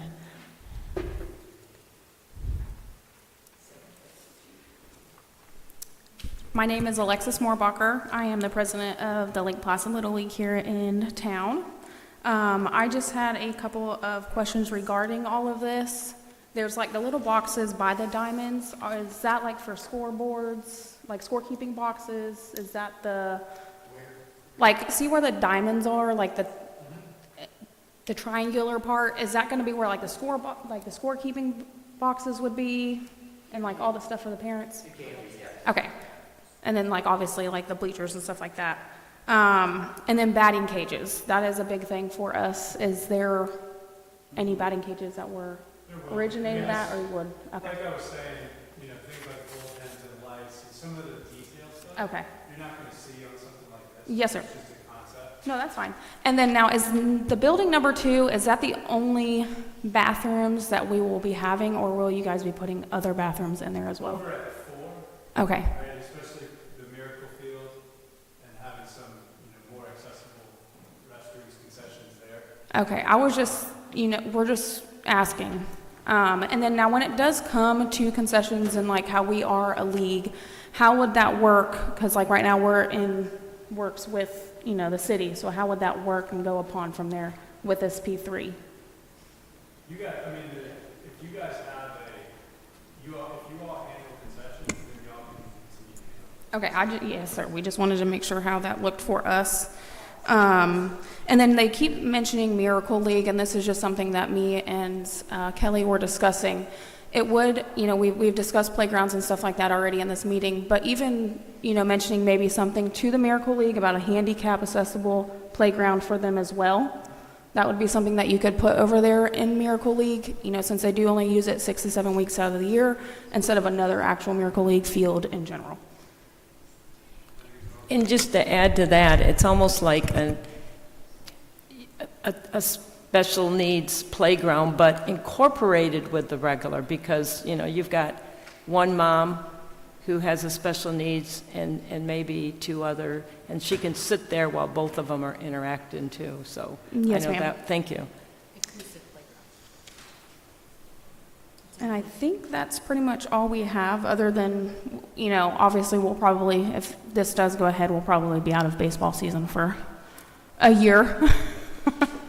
Yeah, that was really, how do you see that? I mean, it's Yes. almost like it's out of commission for a year, go to. There's no way to work, I mean, there's Yeah. no way to work around that. Okay. To go forward, sometimes you gotta go backwards. Yes, sir. Yes, that's totally reasonable. I, as a person, I really do like this. I mean, I understand there can definitely be some tweaks and stuff like that. As a community, somebody who is out there literally every day of my life, this is something that I do believe that would be very great for the community here in Lake Placid. Thank you. I guess on being out of commission for a year, maybe that's working with the schools to see, they've got some baseball fields. Is there some, I guess it'd be a downsized league or something, but utilization of their fields? Right now, we do utilize 4 of the fields, and we do have them every day of the week being used, besides Wednesdays, so. No, I meant the schools. The schools? Yeah, Yes, so ma'am. if this is going to be under construction for a year, then using the school baseball fields. Yes, ma'am. Then I know then it's going to be like a smaller league for that period. Yes, that's fine. Thank you. Thank you very much. I know if you're here, you came to participate, so. My name is Rosemary Heath, and I live at 588 Sunset Point Drive. There's a huge division over this pickleball court. when they voted at a reasonable hour, they wanted the pickleball courts on the left side.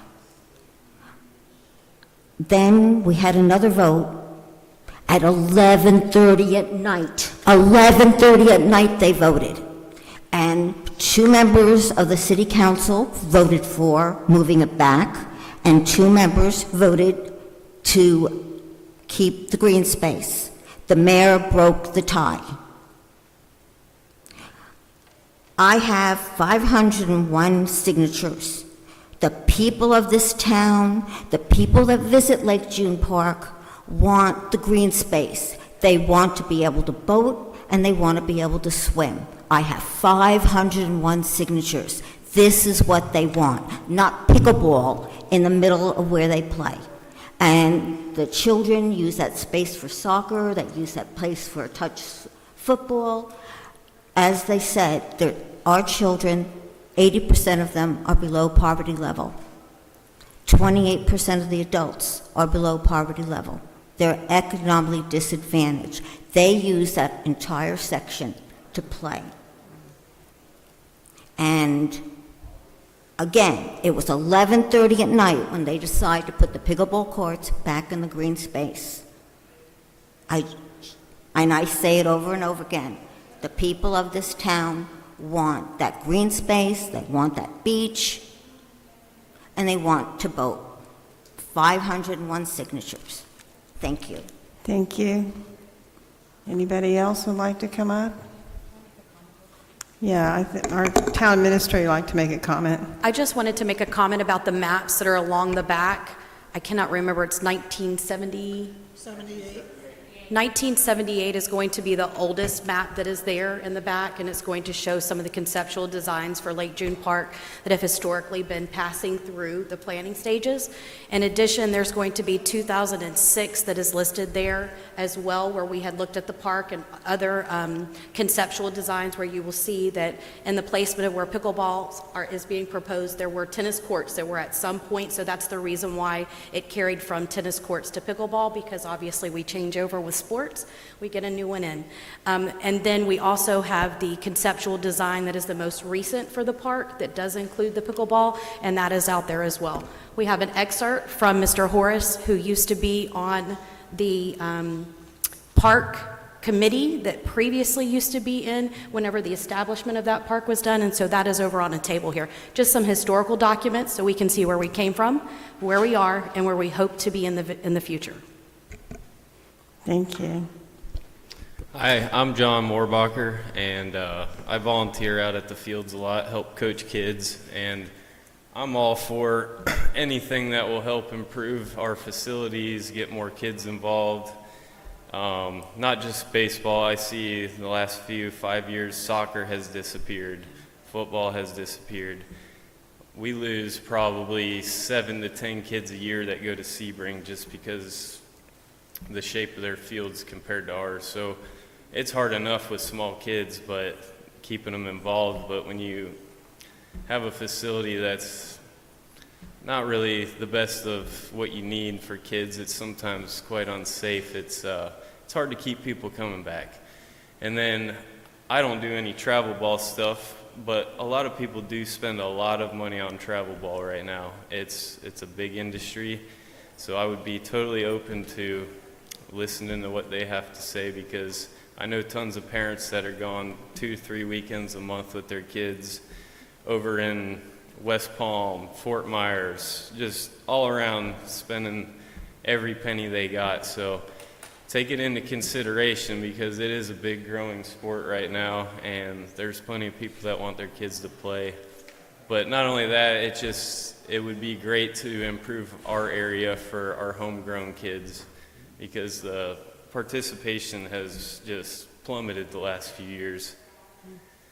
And it's just sad to see, because our youth is what's going to be in this town in the future. It's what's going to run this town, so we got to keep them here and keep them out of trouble. So that's really all I got to say, but I'm down for anything that will help improve our facilities as a whole. So thank you. Thank you very much.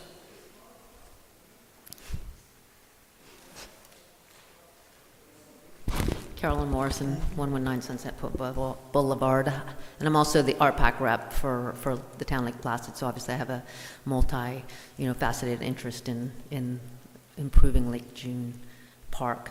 And I really, really like, the concept of bringing in tourism dollars and kind of, infusing Lake Placid with, some great things for our kids. We've heard from residents and from ball coaches and from middle school mentors, and I think there's a lot of great ideas here. And I was just curious about the consideration, and again, I know you worked with what you had in April, and of course didn't have the information about the pickleball courts, which we're going to have pickleball courts. They're going to come, but we need to figure out how they can be placed in there. And I don't know if it is something, I know Nell just mentioned that it's already been decided, we're absolutely, hands down, we're having them in that location coupled with the paving and everything else. But, based on this presentation, they brought a lot of good things to light, I think, in terms of, where to put other fields. I don't know what the minimum number of multi-use fields you need in order to bring in tourism dollars. But is that 2? Is that 3? Is that, right now you have 3, but can we go down to 2 because of, putting in pickleball courts in one of these locations? Just a question. And then I do absolutely agree with Joy about shutting off the access to the beach area, to the swimming, to the water sports access. And I don't know if it's added value or not. It'd be something to consider. I mean, a fishing pier, Anna mentioned that the middle school kids would like to have some like a fishing tournament or something. I don't, if that's added value, if that would bring anything tourism dollars. Again, I don't know the tourism, will pickleball bring in tourism dollars? Will, the fishing pier and fishing tournaments? I do like the idea of using the water. And you said that actually in one of your earlier slides where you mentioned the renovations and the upgrades, and one of the upgrades is to upgrade the beach area for better access to water sports and the boat ramp. So I think, that's something we also need to take into consideration. And then I love the idea also of volleyball. I think that's kind of a neat sport as well. But I think so many, a lot of great information that you guys brought here, and I really do hope that our town council, takes it to heart what they said and what we can, be flexible with, and let's kind of look at the big picture and let's all work together to make this happen and get some more tourism things, get the kids off the streets and get them into that park, to use that park for sports, for helping with the Miracle League, for, water access, for, pickleball, for any, Frisbee golf, that's getting big too. There's a lot of things that are up and coming, and I think we should try and look at every possible sport venue that we can and bring it and tie it in with the tourism dollars that are going to come to our town once we host all these events. So thank you. Thank you. I was just going to say, Casey, on that note, maybe just another thought is, as you look at that beach area that could be opened up, is we don't have a pier going out like Bishop Park does, and that was always in my 10-year plan that we put out. Can we create a long fishing pier? So I just throw that out there, and take a look at that boat ramp. Right, that whole boat ramp area is needs some love. I like your word. It needs some love also. So just as you're looking at the improvements and the costs and things like that, because again, boating, recreation and sports are the big things in that park. Sorry, I forgot one other thing, and it's to address the council. And I don't know if it's possible. If they have a concept here we're going to be able to do the P3 partnership, maybe it is possible to decouple the pickleball expense with the paving that had been grouped together. And if we can decouple that and have a standalone pickleball, where this is what we're putting in for pickleball, and let's get that built and decouple it, and then we use the parking area up and around the beach area where the trailers are going to be and all that. We wrap that into this type of project. Maybe we can get moving a lot faster on it. All these extra amenities we're talking about, like the enlarging the beach volleyball and all that, which doesn't directly bring in tourism revenue, but from what I heard, you said they had so much fun with the lacrosse because there were these extra things that I think our site would have a leg up on another site that's just in the middle of a field, because our place, when we have tournaments, they can go fishing, they can go do the beach volleyball and all these other things, and maybe the exercise circuit that other places wouldn't have. Absolutely, that's what, when we go to these tournaments, wherever we stay, that really brings in more tourist dollars to that area. So, absolutely, Joy. And I think at one... No, go ahead. No, I was going to say, as at one point, and this is kind of Charlotte to you, is as this kind of gets some legs, then we have some cost avoidance that we should be talking about, such as, I think, $100,000 to fix lights and things. So we're looking at capital improvements right now, buying more bleachers, fixing lights. This is cost avoidance. These are things that's, you know, and I think it was like $300,000 of capital improvements from infrastructure this year. Well, that's 3/5 of the, so I think that there's a lot of things going on. The timing of this is really good, because I would have hated to move forward and put some improvements to then just come and, you know, remove them. So, you know, we've got cost avoidance that we can do. We've got improvements. There's just so many benefits that I see that I can't thank you enough for just coming, listening, brainstorming. That's kind of where I see it, so. Yeah, no, thank you. Two things just keep ringing to mind, and Jason and I have been pinging each other. Number one is there's very few times in your life that you have a chance to change a generation. And this is a generational project. Mm-hmm. And I just kept hearing that from what everybody has said here today. Take away tourism for a second. You have an opportunity to change kids' lives. You have an opportunity to change families' lives. Through, yes, this new project that will generate tourism as a byproduct of this, but it's also going to generate community spirit and change the course of people's lives. So that's exciting. You know, y'all are the ones that can make that decision, and so that just kept ringing in my mind. The second thing is, you're right.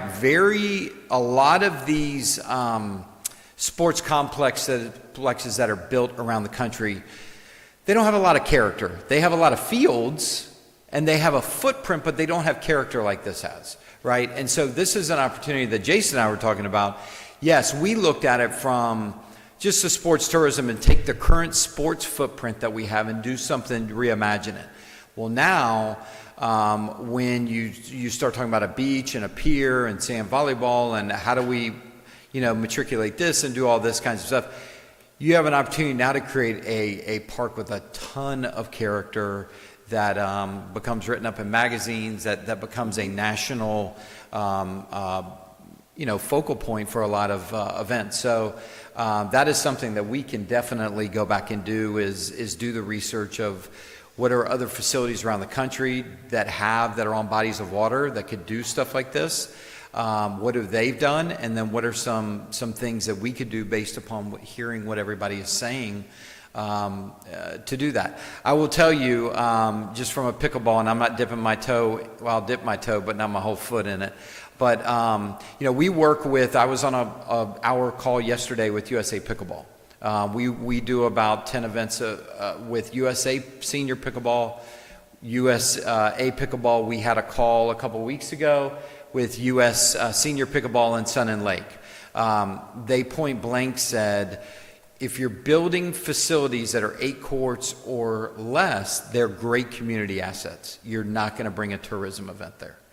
You got to build 16 or more to really build, because so many people are playing with an 8-court facility, your locals are going to fill it up immediately. So I just wanted to put it, whether pro or con, I just wanted to put it out there. With the size that you're talking about building, that becomes a community asset, not one that's going to be built for tourism.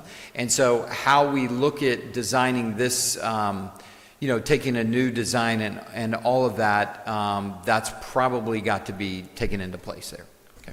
Yeah, we were informed of that when we were building, when we were proposing all of those, and we were looking at the community asset part of it. Okay. And a lot, I mean, if you ask people that are currently using Lake June Park, what do you want? Well, they want what's there. But if you ask people that live in the town and live in the surrounding area, do they want pickleball? They fill this building. Yep. So they don't sign papers, but they fill the building. So I really appreciate and support what you just said, because what it made me think is these 50-year-old master plan from 1970, I think you said, the one from 1986, what we're doing now is we're doing a master plan, but we're doing it on what the community wants. And I know that one had racquetball on it, and it had, just like you said, these sports come and go, but, this is the combination of not just for the community, but more important for our businesses, to bring in tourism for our businesses. And I told Casey this, and I guess anybody who has children and takes them to sports know, if you've got two children, one's playing, the other's on the playground. They are somewhere else. They are not watching their sibling. They will never watch their sibling. Why, I don't know. So having that variety like this is so important, because it becomes a broader family that is focused on going there for one specific thing, but it gives a variety for others to do something else. I think we also need to take the advice down in the corner. And a lot of this discussion is there'll never be another better time to buy land right now. Unfortunately, the growers can't do anything with it. I would like to also work with Casey on exploring what they're doing up at Max Long to obtain more property. So I think that would be a good idea as well, maybe at the same time. And it may not work, but it would be, I think now is the time, and especially if we're going to make this plan. And can we have somebody, yes, like that?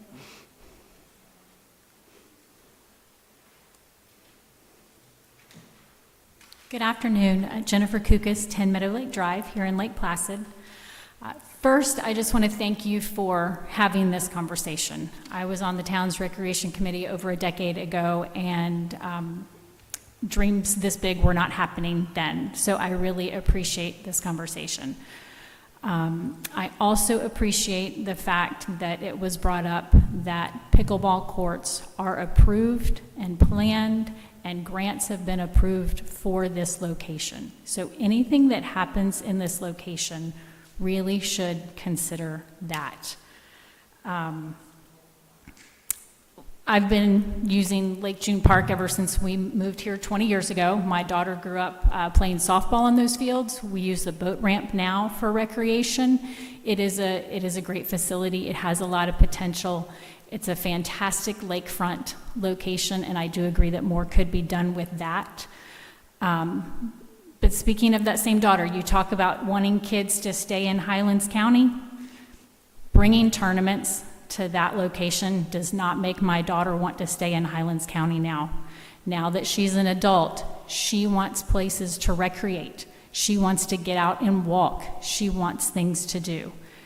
And facilities that we can use on a daily basis as residents that improve our quality of life every day for ages across our entire spectrum will bring tourists. Think about it. When you go visit someplace, you visit it for the facilities that are there that those residents get to use every single day, whether it's a waterfront park in St. Pete or St. Augustine or Vero Beach or whatnot.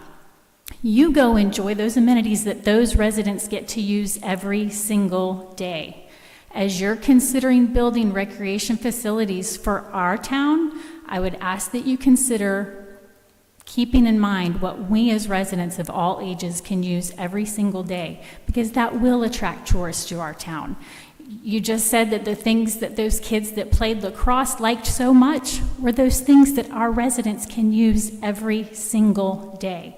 So please keep that in mind as you look forward to recreation in the future.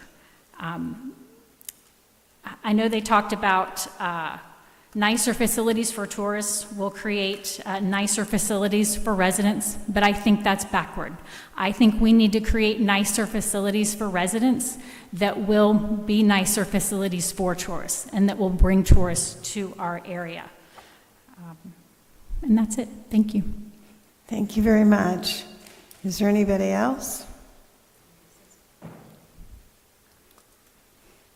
I just want to follow up on that because this point has been made before. The way you pay for these facilities is with tourism. So yes, it's important to do for both audiences, but if you want to be able to pay for it, that's through the tourism. Just wanted to clarify that. Thank you, Casey. All right. Yes, our town administrator is going to make some announcements.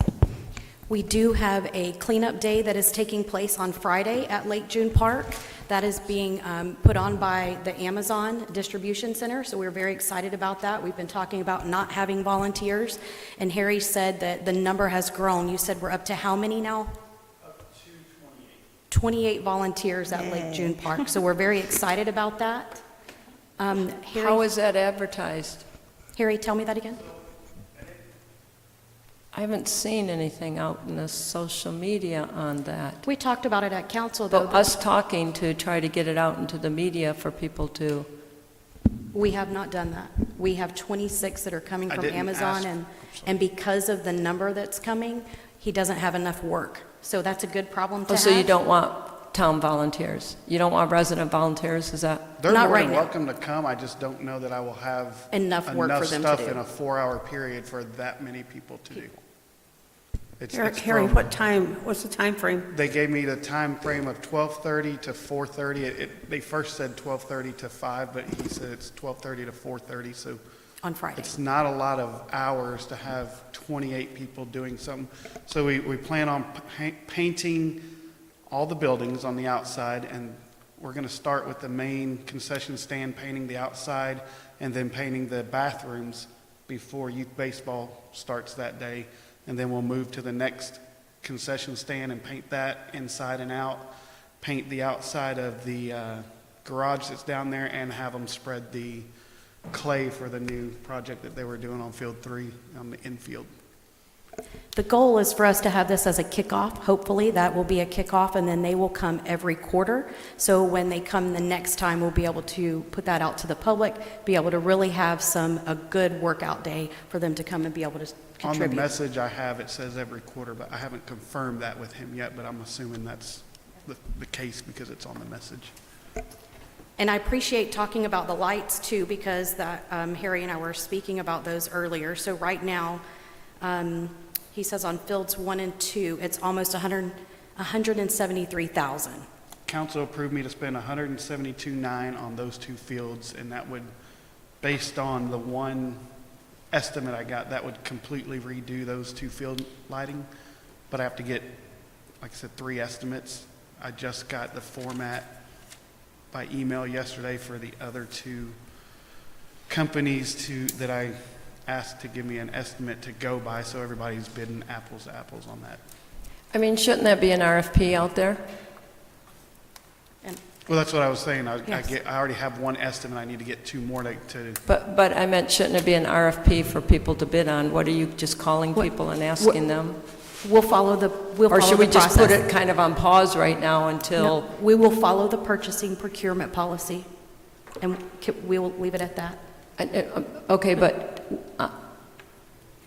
should we? We have to get 3 quotes per Yeah. our procurement policy, and that's what he's doing right now. Yeah. So should we pause that or keep that going and just not make a decision until we see where this sports facility may pan out? Because what I don't want to spend is $200,000 putting in new lights in an area.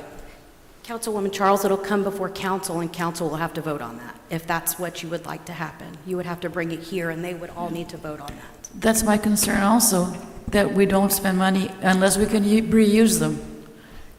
I've already tore down all of the pavilions down that's there what I was saying. Okay, but the lights, what about the lights? I'm talking Same lights. thing, the pavilions will be gone where the We're one taking field is. pavilions down as well right now. Yeah, I know So that. they just came down. We're moving forward with everything that's already been voted on and set forth by council from the current budget that we're in.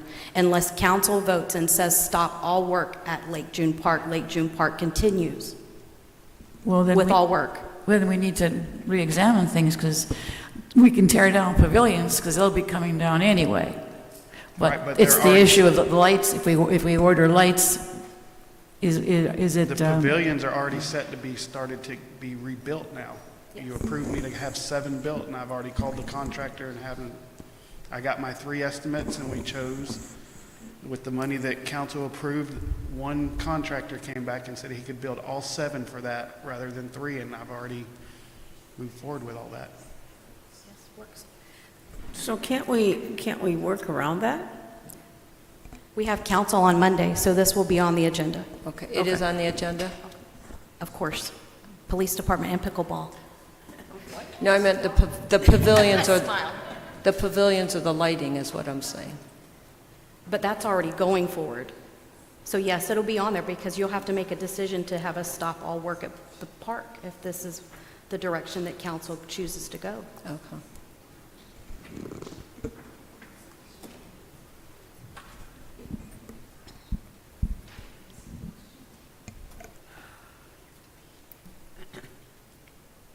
Good afternoon. Thanks for being here. Thanks, guys. Appreciate it. Marlene Barger, 760 Sunset Point Drive. A couple questions. With the cleanup down at the park, does that mean, do we have people who are going to go down and actually the dilapidated pavilions are going to take down and perhaps rebuild?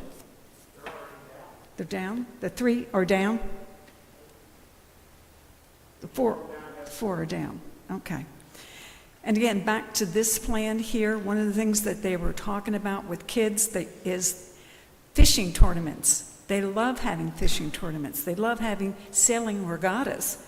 Kids can do all of these things. So we're to be thinking about the different kinds of activities that we can play there. And again, the important point is bringing people in for tournaments, and we're going to spend the night to grow the businesses. Pickleball is not doing that. There are other areas you can put your pickleball. You can put them on the west, which is where we had them once before.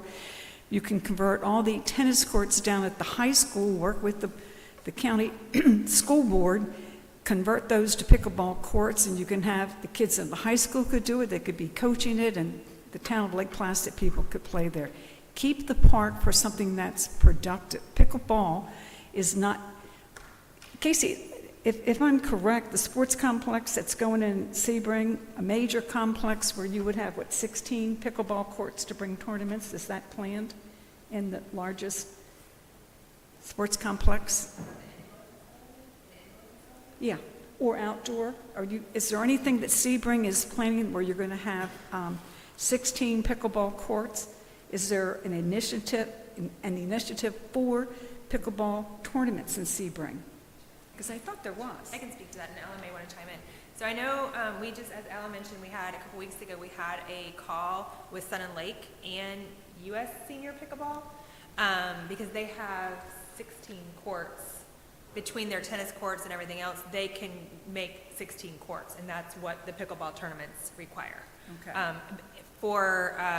When we look at pickleball, we want to have a differentiator. We don't want to be just like everybody else.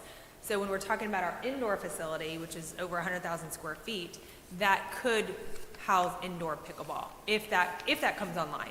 That's a big if. So does that answer your question? Yeah. it does. Okay. So if it were to come online, then how many pickleball courts would be in that complex? You can do 24 24 pickleball courts. Inside. So, wow. inside. Sort of makes the whole point of pickleball courts in Lake June Park moot. Thank you. Thank you. Is there anybody else?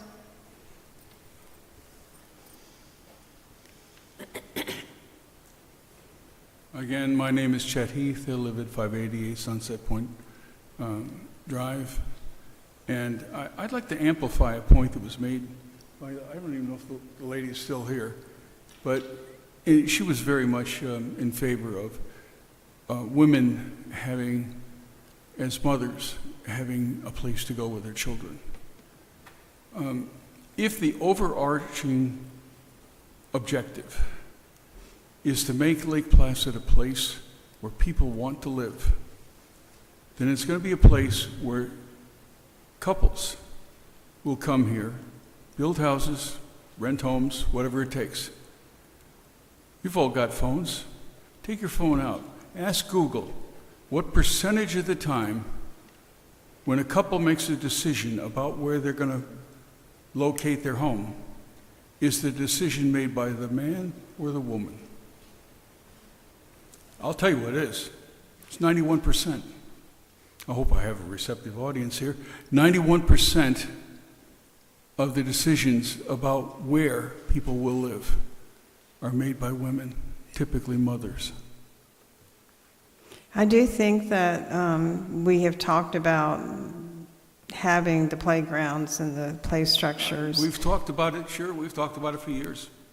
Well, we're in a conceptual stage right now, so that's why we're having all these ideas, and we're putting them all forth, and that's one of the ideas that I think we've got written down.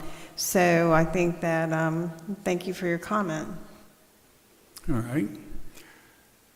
Statement was also made that the pickleball decision has already been made. You had a grant that went to FERDAP. In that grant, it was online. Anybody could sign it. Anybody got to be in favor of it. Go back and take a look at how many names on that petition are actually citizens, voting citizens of Lake Placid. And you'll find it's only 2 digits. Yes, I understand, and we've talked about that, and I think everybody in this room understands there was a petition with your signatures on it, the signatures. So I think that we don't need to keep talking about things that we've already addressed. My point is that that survey that was the foundation of the FERDAP grant may be invalid because it didn't have the proper number of signatures to indicate that there was an overwhelming majority of people that wanted this thing. That's not true. There isn't an overwhelming majority.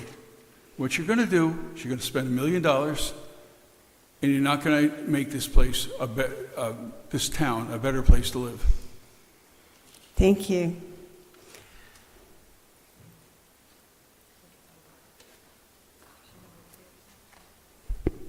And I hope that we can move on and not say, go over the same comments again. I mean, I think everybody here understands. Well, I just wanted to talk that they use that section of the park to play, to have picnics. These families are very poor. They can walk to that park. The children play there all the time. They have soccer. The coaches have soccer 3 times a week, and these children come from the area. It's important that we have the picnic area, the green space, the fishing. There were 28 boats parked on the beach side, and they were boating. We can't take away.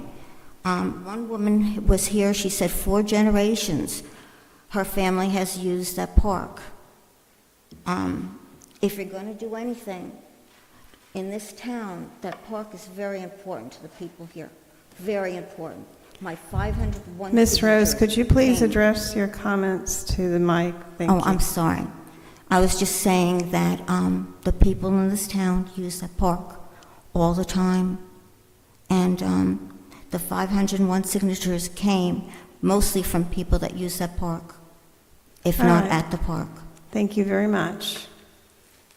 And I think that we've had all the comments, and I think it's been a very positive workshop. I'm very excited with all the ideas and moving forward on this. I'm just really happy about that. I was just going to say, I will always stand on without vision the people perish. So I want to challenge everybody to go and look at what you believe is the most important park that you could actually put your eyes on, that you can see and then bring back to us and say, this is what we want to see here. And there's one right down the road. I don't know if you've seen it or not, Casey, but it's called Camp Impact, and it's in Okeechobee.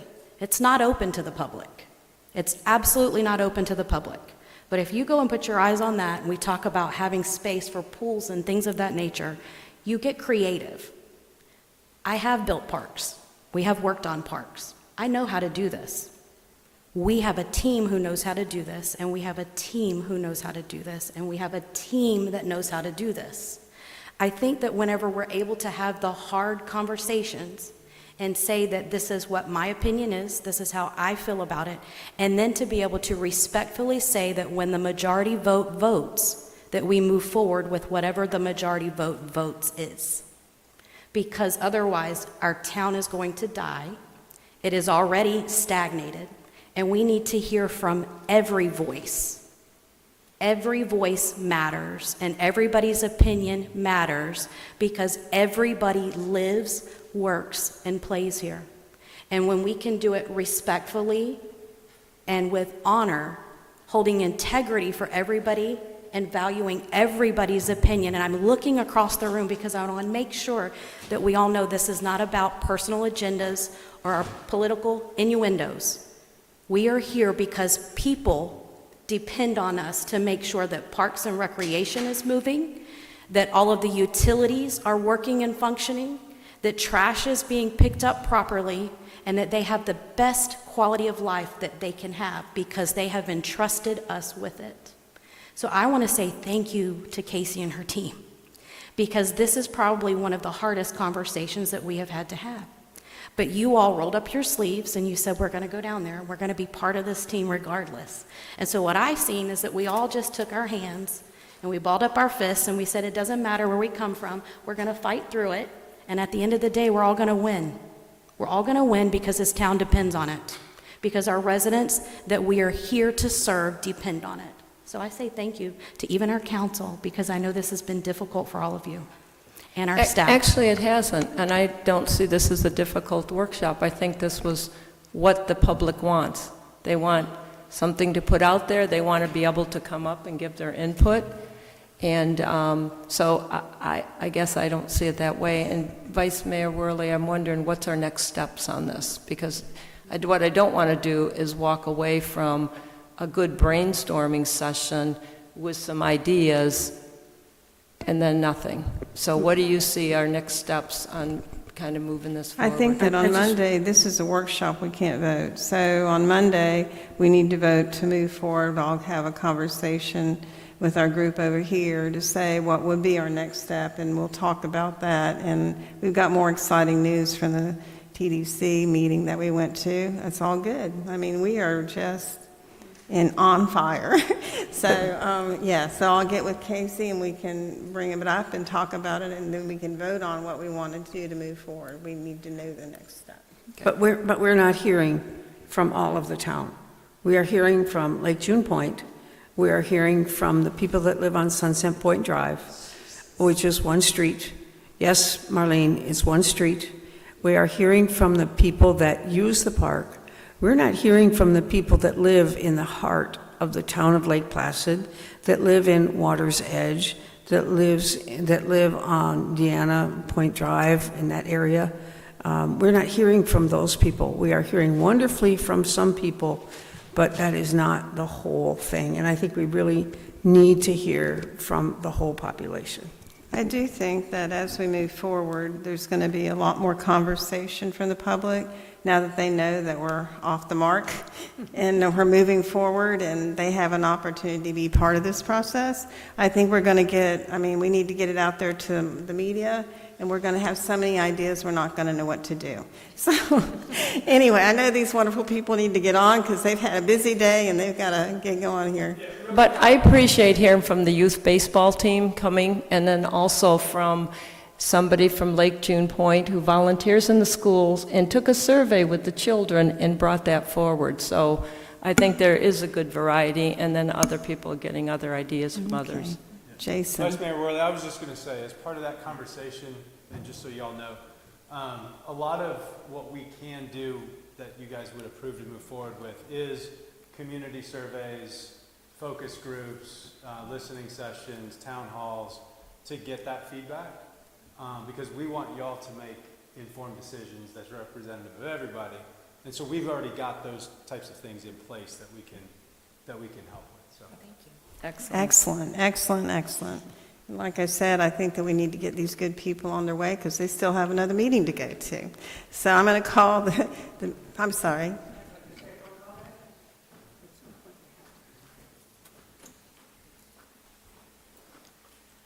I think part of the reason why you're not hearing from the people in downtown and some of these other areas that you mentioned is they work during the day, right?